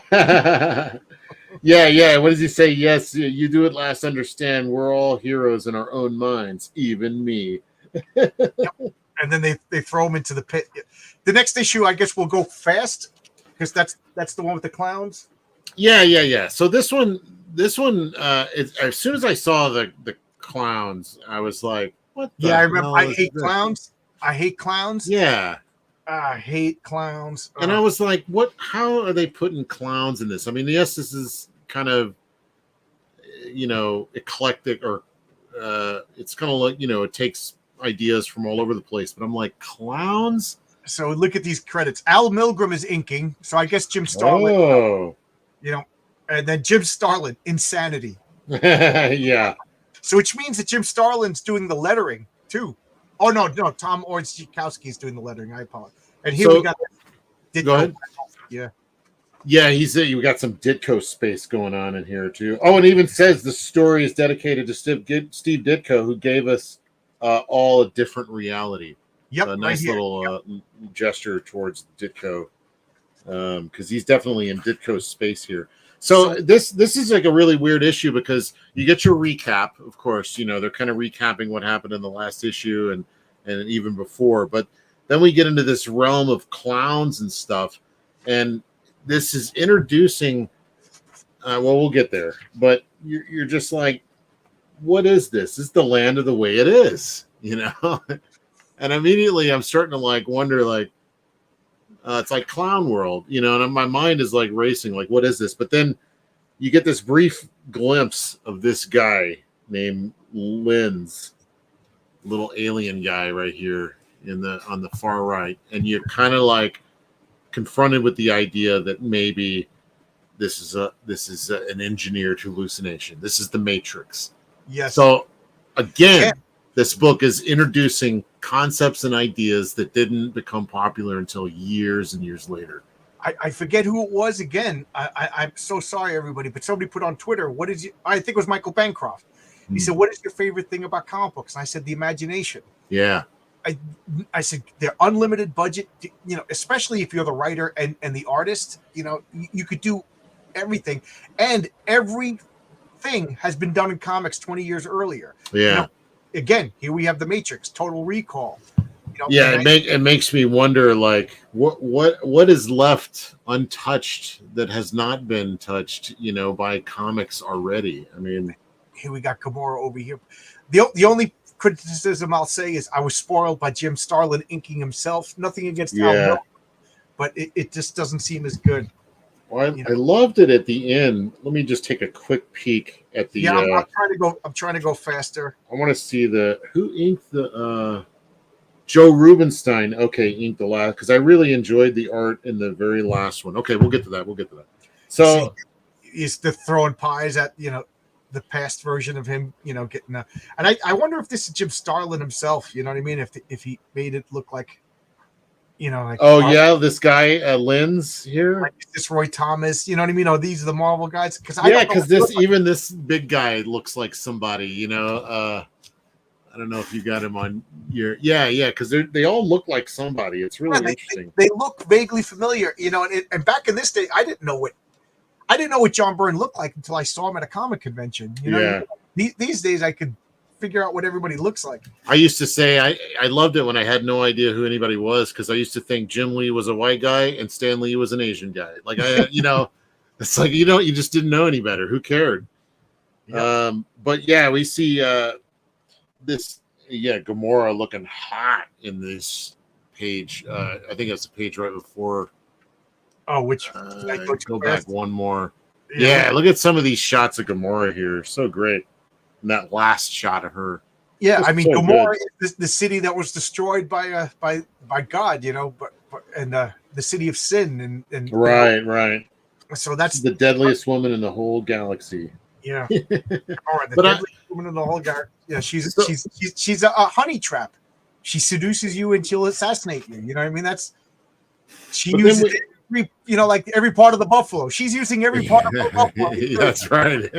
She's got a great looking buffalo. So it becomes clear that they're manipulating Warlock here, because we get a shot of the matriarch, and then it's out off the camera, but he's got this funky helmet, like this VR helmet. Yeah. We find out that they're trying to program his brain, and she gives them the idea like he's rebelling against this. He's like, and we find out that the clowns are how he's seeing them.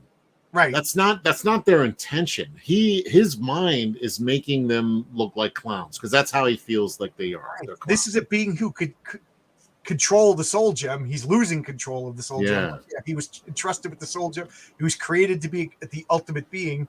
So he's resisting, and that's what he's saying. He goes, he's messing with that program. And also the matriarch, she's trying to what's the word? Subliminally make it so that when he becomes the magus is subservient to the matriarch. Right. Because she's really cunning. She's right here. She gives him the idea. You're approaching this all wrong.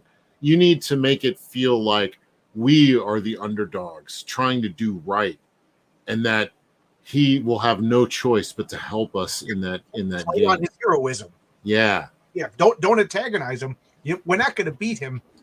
We got to play to his weakness, and his weakness is he's still a good guy. Yeah, which is great. And then of course, they immediately start working on him on that level. And I love this metaphor that they have. Again, Gamora looking fantastic, but they immediately switch gears to them hauling trash and building these giant towers of trash that fall and kill a bunch of people, and then they immediately rebuild it and start all over again. And it happens over and over and over and over. Rolling a rock up the hill. Yeah. So it's such a great metaphor for kind of everything that this way of thinking brings, but I'm not, it's still not working on him. Especially, and what's funny is he's like seeing diamonds among garbage, and he's like, this is out of control. It's still not working on him. He's disregarding the diamonds, and we're piling up the garbage. And here, he's going through this Ditko-esque nightmare world, the clowns right next to him, knocking down walls, and who comes out? I am everything you seek. I'm the madness monster. Yeah, so this is fun. This is like, okay, so there's a great A and B plot to this, where you got your A plot, which is him struggling with the mental visions, and you got the B, and them trying to hypnotize him or brainwash him, and then you got the Gamora and Pip story where they're going in to rescue him, and so anyway, so in the A plot where Warlock, he's got a. They convince him that the only way out of there is to go through the doorway of insanity or whatever. Is that what it's called? Yeah, I think so. Yeah, something like I forget exactly what do they call that? Something like that. But yeah, so when he goes in there, you got the madness monster, and he tries to use the soul gem again. Right. No hesitation. He just he he's really losing control here. Yeah. But it doesn't work because he has no soul. He's not a real thing. So little by little, you kind of realize these. But I love this because he breaks free. He was breaking free of his own free will because he realizes that this is not reality, and he breaks out just as Gamora and Pip were about to let him out. So he's like, they made it there, they whacked everybody, and they're about to let him out, but he did it anyway of his own free will. So it's a kind of a incredible. fun... He shorted out the input helmet by pure force of will alone. No one's ever done that before. And Gamora's just slinking, hanging out by the machine. She's such a cool customer. I really enjoyed Gamora in this book. I really did. And there was definitely some part that I got a little confused by at the end. You'll have to fill me in, but we'll do that on the next round. Then, so now what happens? The Magus shows up on the screen, Yeah. And he's like, "Show yourself! Oh, you want to see me?" Boom! The door opens. Check him out. Yeah, he even mentions this. My Wizard of Oz deception has served its purpose. So at last, I can finally reveal my true self to you, and it's a purple version of him with an afro, an older guy. He's got the Art Garfunkel look.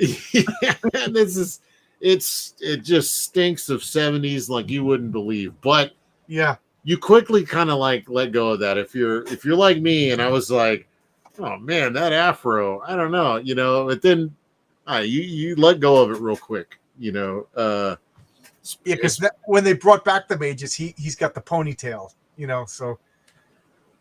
Oh yeah, okay. Yeah, the true Magnus. My plans require to stand in till now. So yeah. Anyway, so yeah, you see that it's kind of come full circle where he's, you do see that it is literally him. I don't think they've revealed exactly that what you were saying earlier. You gave a little teaser that he is Warlock from the future. Right. The far, far future. So would the soul gem work on politicians? It would probably poison the soul gem. Yeah, it may be. Okay, so let's do this one more, because then the next one is when Thanos arrives. So this is the end of this particular little arc before Thanos arrives. So yeah, let's do this one more here. The Infinity Effect. Look at this lettering. Yeah. Every one of these titles has a great title and a different lettering to express that. So well done. Yeah, and look at this the Infinity Effect. So this is like the again, I don't think Jim Starlin thought of the Infinity Stones at this point, because it was just the Soul Gem. It wasn't the Soul Stone. It wasn't. Oh, it's one of the. It was just, and then I think later on they added on, like Legos. Comics are like Legos. You just put another Lego on top.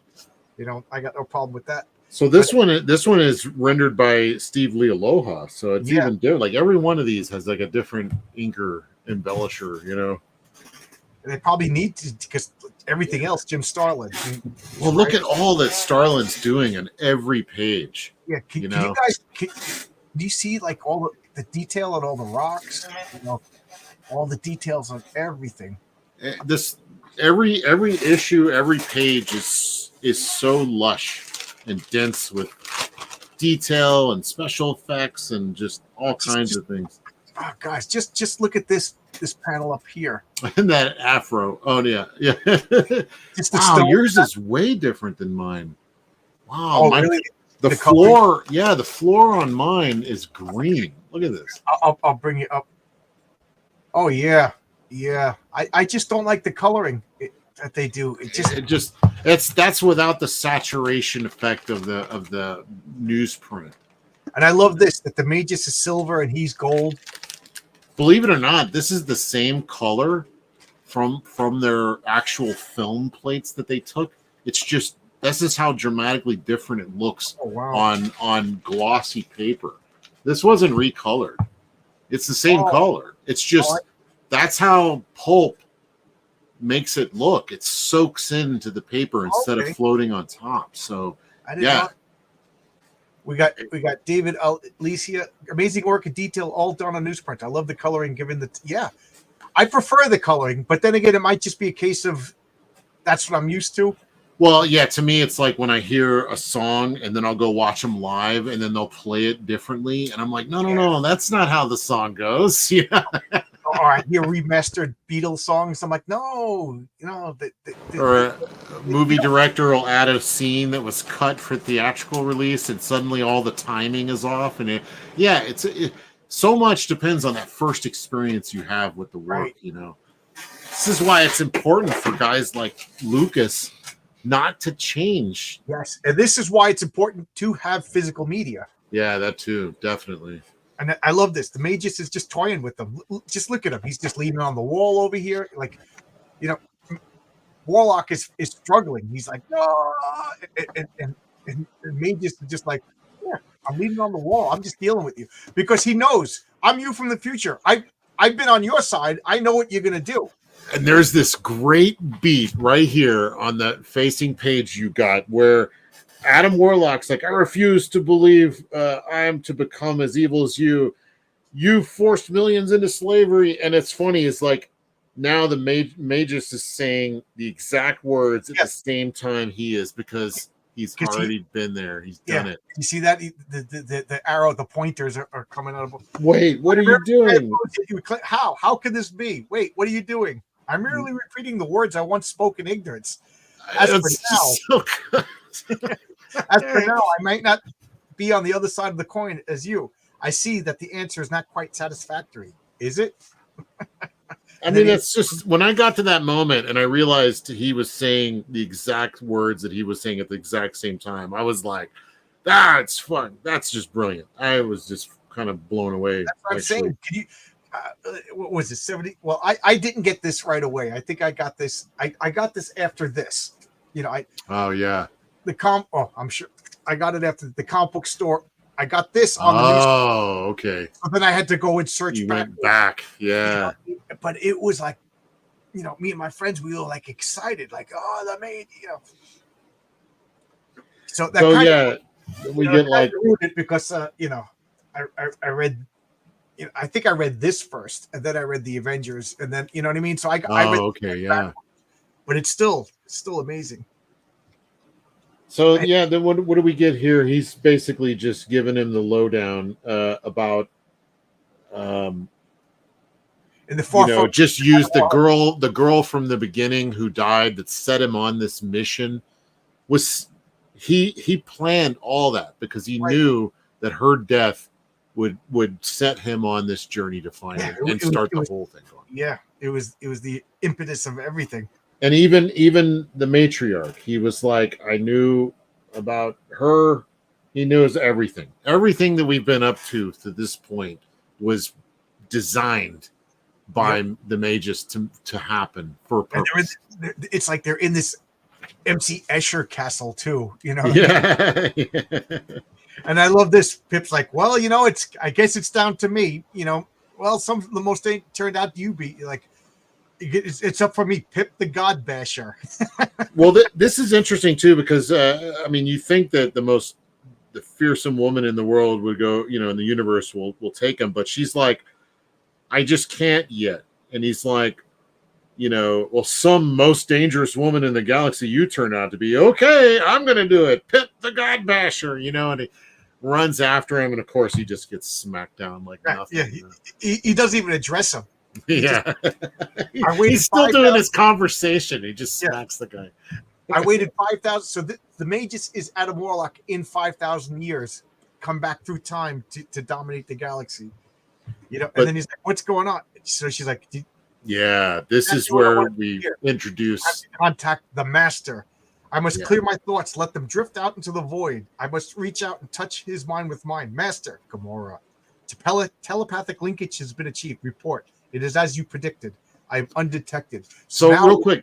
Yeah, hold on. Yeah. So this was spoiled a little for me because of the movies. Because I already understood who Gamora was tied to.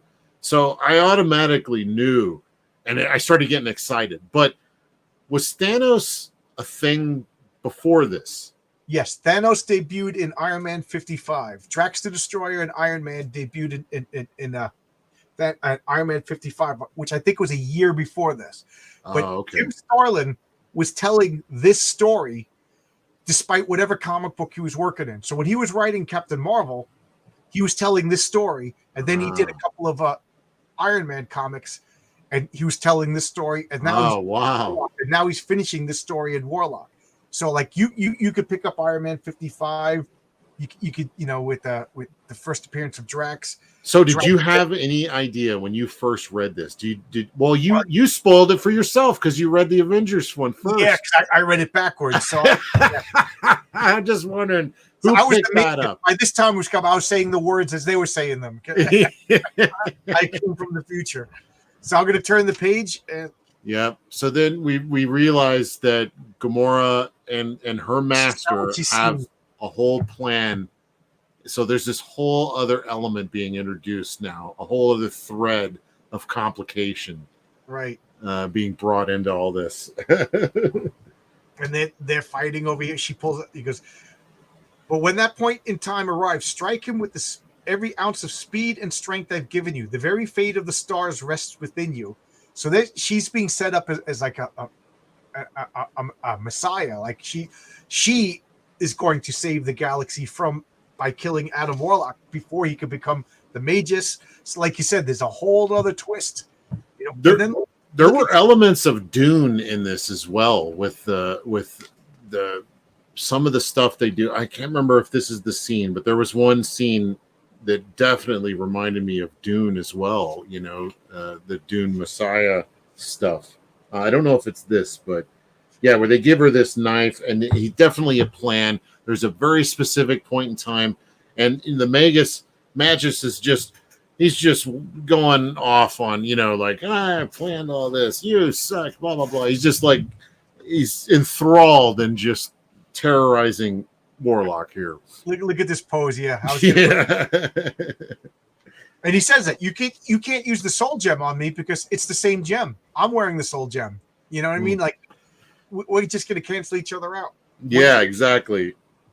So then we get the are you there? Yeah, the next page. So he reveals that that the entity is known as the In-Betweener, and he goes into the whole thing about what happened to him, and he was taken by the In-Betweener, forced into this realm into like this stasis where his mind is just floating through space basically and ineffectual and not having to do anything until he finally comes out, all those years later on the planet that he is now the deity of. And he, they're like an early man, even though they have technology. He just decimates them all and becomes their god, The cocoon again, showing it like he's being And this is also the first appearance of the In-Betweener. Jim Starlin was big into all of these cosmic entities.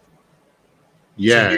So here he is just unleashing, using his power that lay dormant for just conquering everybody. So now you have to imagine this is Warlock, because we see him go in. He's taken by the In-Betweener as the Warlock that we know, and he comes out as the Magus. Right. So and he is pissed. He's like I'm just going to use the full force of the Soul Stone now, Soul Gem. I like this. Like most religion, because I then said about forming the Universal Church of Truth. I mean, what good is a God without a church? Like most religion, it was created to keep the practitioners in line by threats of damnation and such. Yet my church would be wedded to the planet's government and instilling the religious stamp of approval on any task I felt the planet should undertake for me. The very first project was holy war upon the heathens that infested the neighboring planets. So there you go. I don't want to get all into conspiracy theory, but this book could have been made yesterday. Yeah. There's so much in this that is relevant even today. And right over here, this I remember this shocked me. I read this as a kid, and even as a kid, I'm like, they could put this in a comic book. So here he is. He's setting up the church. He has everything, but he doesn't want to do the day-to-day operations. I mean, he's a god. Even when Dr. Doom conquered the world, he was bored and released control. It's more fun conquering than it is ruling. Mm-hmm. I had centuries before I adopted my Wizard of Oz disguise for its shock value and established the Black Knights, Palace Inquisitors, and any other group I remembered you meeting. That really needed to be done was to find and relinquish physical control of the church to the matriarch. At last, I located her in a certain sinful establishment in one of the city's lowest levels, where she was known to be an infamous woman of easy morals, with an iron will and a mind like a razor. She was magnificent. She took control of the Holy Empire as she was born to do, as well as she may have been. So he goes and finds a hooker in a brothel and makes her the matriarch. It's a pity she was preordained. It's a pity she was preordained that she would betray me. But unfortunately, every god needs his Judas. Yeah, I mean, even those. Yeah, it's so crazy. I mean, it's just, I don't know. It's just great. And now he's so powerful that, the fight resumes. Adam Warlock catches him, and he's so powerful. Reality is just warping around him. This is such a kid thing. He's like, "Oh yeah, well, did I do this last time?" He's like, "Yeah, you did, and I did this." So there. Yeah. She was a loose one, huh? Yep. The matriarch, Yeah, this is and that's a play on Mary Magdalene. The prostitute becomes like the prophetess. Right. And now this is the only this I thought was brilliant. I almost gave something away. I don't want to give anything away yet. But the reality, it's not just he's warping reality all around. Mind is getting messed up. Reality is getting messed up. So Gamora and Pip, they don't know where to go. Like they're getting confused. He's covering his mouth. Oh, you can't see. He's covering his mouth. He's gonna puke. Yeah.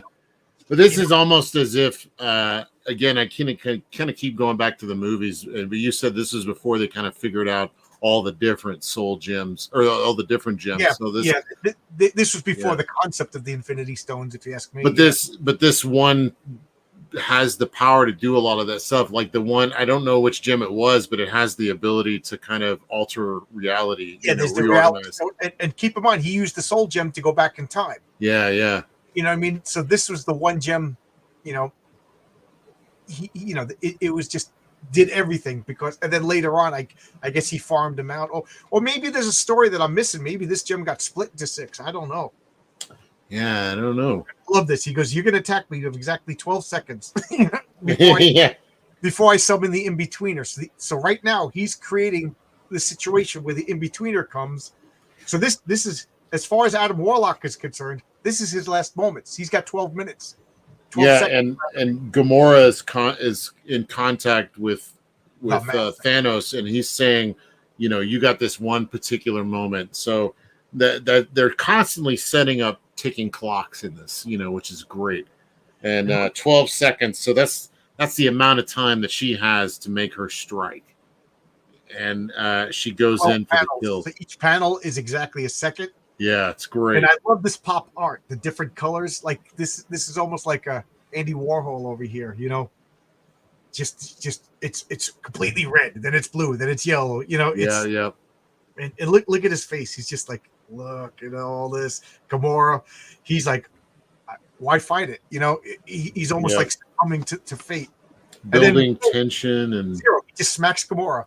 Yeah, I mean, they built this up over this entire issue now that she's got this one moment to strike, and she fails. They do this again and again and again, where they set you up with talk about, what do they call it? Subverting your expectations. Yeah. Expectations. But they do it the right way in this, right. Where you're just, I was like, oh, this is going to be good. No, he smacks her like Pip. That was a little foreshadowing, where he smacks Pip away. All over. What had to be is, even now, the injection of a new element, this Jade Demoness, into my reality could change its final outcome. Luckily, my astral senses pierced this girl's multi-actual camouflage in time to stop her from throwing me off my cosmic timetable. This is like heady stuff, man. That's big stuff right there. Oh yeah, guys, we got a new movement in Comicsgate, Justice for Pip. Yeah, Justice for Pip. Justice for Pip. Well, wait till his story is a lot more. The countdown page. A lot more going on. To Adam, remember, there's no escape from the in-betweener. To the green lass, return to your master, whoever he may be, which is, you ask me, it shows a weakness. You know, whoever he may be, whoever this master is. He doesn't know. He's not all seeing. Doesn't know. I like, that's just so subtle. Yeah. That Starlin threw that in there. Like, it's just a throwaway line, but it's like, to the green lass, return to your master, whoever he may be. Tell him the Magus is now aware of him and will deal with him in due time. But he didn't predict this. He would have known. You know what I mean? Which Thanos does explain some of that later of how he's kind of able to, you know, subvert his expectations. Like, you know, he's able to kind of like wiggle in between his perceptions. You know, I love this little, like, look at his face now. I'll bring it up here. Oh yeah, he's going straight mad. You know, he's going Looney Tunes. The horror of it's like the Lovecraftian, cosmic horror is overwhelming. Don't worry, Adam. My master will think of worry. Why should I worry? I'm about to become a god. I've been a god before, you know. Back on Counter Earth, they thought of me as their messiah. I was sent to deliver them from evil. Oh my God, Orion! If they could only see me now. I love that by Orion. Talk about, you know. I mean, I immediately thought of New Gods, but this is a Marvel book, so you know I know they're talking about Asgard or something. Like, who's Orion in this? By Orion. Jim Starlin modeled Thanos off of Darkseid. Okay, so this is a little nod to. He read the New Gods, so I can't believe they got away with that. Putting by Orion, but Orion it's a mythological thing. It's a constellation. Yeah, you can't copyright it. Look at the stars. Look what I've become. I've become the stealer of souls. And first Autoclus, then Krator. He goes, I've become a spiritual vampire. He's just succumbing to it all. He goes, people will worship me. I will have the power to do anything I want. All it's going to cost me is my humanity. And I will say that this whole concept of losing your humanity is a big part of my role-playing game. That I actually made up like a stat called humanity, and heroes that lose their humanity become villains. You know, like Jean Grey, her humanity, whatever, she succumbed, lost a critical role, became Dark Phoenix. So, you know, there was a big deal. Did you ever play the Star Wars role-playing game? Yeah, I played it twice. There was a big deal in that where if you used the dark side too much, you would lose your character to the dark side. You know, you would gain dark side points. Yeah. Everything went as planned, Peter. I just love that this guy's name is Peter. The matriarch wants to see you. Well, if it isn't my ever faithful servant, the matriarch. Yeah, this is she's pretty. Like, you know. And even now, she's cool. Yes, my dear. Yeah. All the way that she's cool like the entire time. Never loses. Oh, so you know I betrayed you, but of course I had to. You know, I mean, you wouldn't respect me if you reach for the stars, but unfortunately, you're not strong enough to hold them. You know, I can no longer allow you to be my matriarch. But there will always be a place among you, among the saints that have died for the church. And she just falls into this like netherworld hell over here. You know? Ah, yes. The official story read, the matriarch gives life to protect church from the infidel warlock.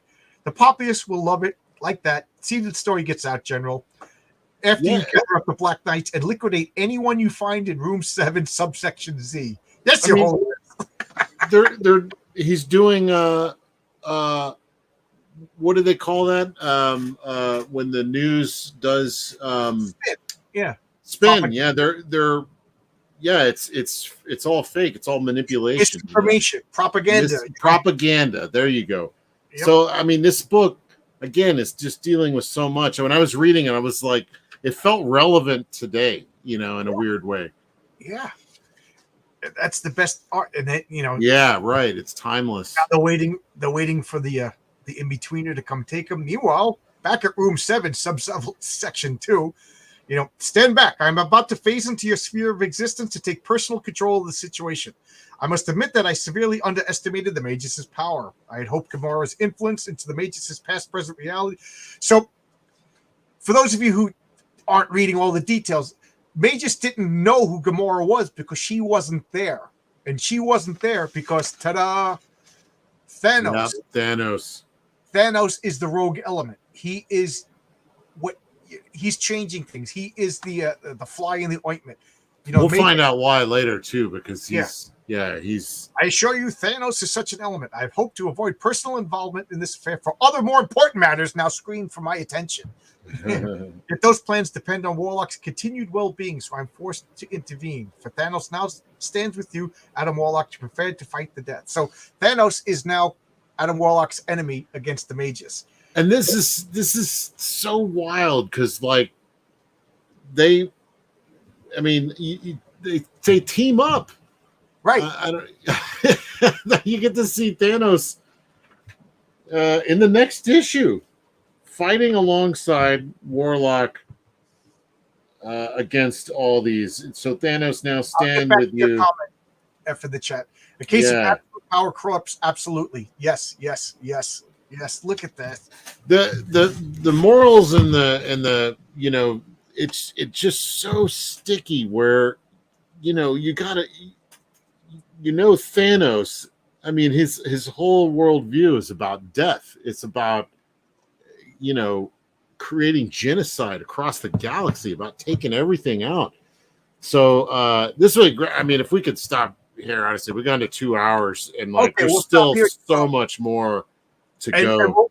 And we'll set up a plan for another day whenever you want. Well, let's catch up after you do your book launch. That'll be a fun show to kind of do where you can we could still talk about your book and stuff like that. So maybe when are you doing that? My book is being launched a week from today, 9:00 on Michael Bancroft's channel. So you want to do a week from today, like whenever Michael Bancroft has had enough of me pitching my comic on his channel, I'll go live on mine because I'm just gonna do. Well, he does it early, but he does it late, but I don't know. Yeah, we could try for that. Like if it's not too late. Like right now, my carriage is turning into a pumpkin right now. So I wake up at 4:30 in the morning, but the excitement of this is kept me going. Yeah, let's try. We'll tease the cover for the next issue. This was a great issue too because it is all hell breaks loose. They even give the number of it's 250,000 troops they're fighting, or something like that. Thanos over here facing the mages over here with Warlock. Just this is just like space opera. Opera is the only word I can think of. How many issues did we go through? Was it 3 or 4? 4 issues in it. Oh, we did a bunch. There was 1, 2, 3, 4. 5. Yeah, we did 4. We did 5. We did 6 issues. Was that 6? I thought it was it feels like way more, but yeah. Hold on, let's see. And guys, I'm terrible at hawking myself, but yes, my comic Heroic Tales #1 will be on 9:00 p.m. Eastern Standard Time, New York time. I can't even talk. All of a sudden, I just realized how tired I am. It's a labor of love. It's there's no way I could say it's like Jim Starlin, but this is the kind of stuff that inspired my comics. It's going to amp up. It's going to start out, ease into it. So I'm already anticipating the criticism for issue #1. I'm such a bad salesman, but you can't start out with Thanos. You got to start out with supervillains and bank robberies, and then work. Well, that's why it's so good that we look through this because it starts slow, and then it gives you a lot of information, but it keeps ramping up and up and up and up and up. Yeah, it gets out of control. This book, seriously. Yeah. And I tell you guys, it culminates in the greatest single comic book of all time.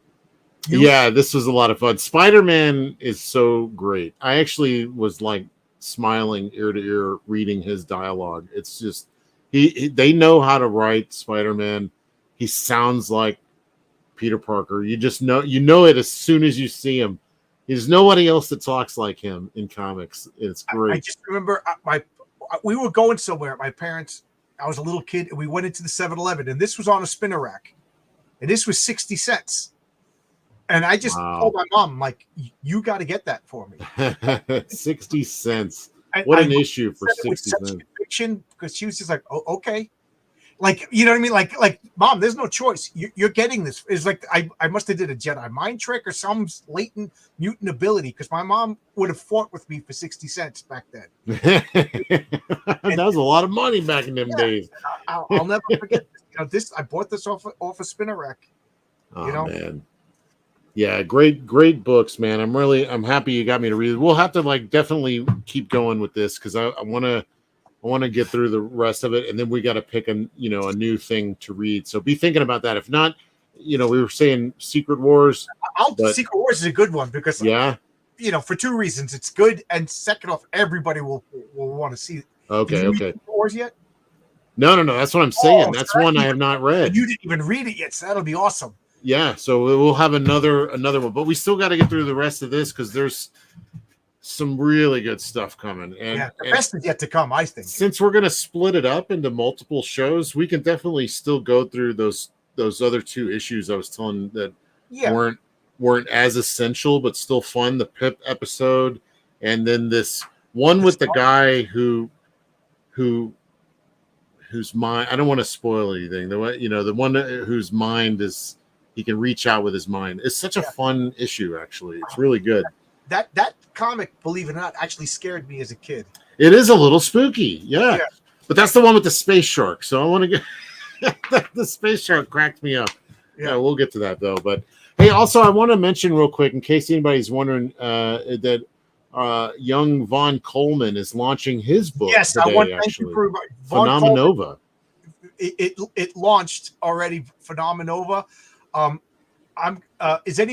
Could anybody look to see if Rini is still alive? We'll do a Brogan raid, Yeah, how do you do those raids? He does that too. I got 61 people. Can anybody, because I'm afraid to hit a button, you know what I mean? So if anybody is Rini still alive right now? I guess I could. Yeah, if you know how to do a raid, send her. I don't know how you do it. Okay, Rini draws. She's got 68 people watching because we're gonna close down now. So let's do Michael Bancroft is what he calls Brogan raids when they shut down, we send everybody. So guys, let's I think it's a fun, positive thing to do. I love it. Yeah, let's do we'll call it a long box raid. Everybody tell them long box raid. Long box raid. We're doing a long box raid. Everybody go to Rini Draws right now. We're going to shut it down. Kelsey and I will discuss when we could do part 2 to this. This might even be three. Yeah, it may have to be even 3 because there's so much good stuff, and Kelsey, I don't want to miss anything. Thank you. This is exactly what I wanted to do. This is awesome. Great. Yeah, I'm having fun. My buddy Cam missed it. Cam. Cam, you got to watch this one because I know you love these comics. But we're digging deep. We're digging deep into these issues. We're going page by page, and I love it.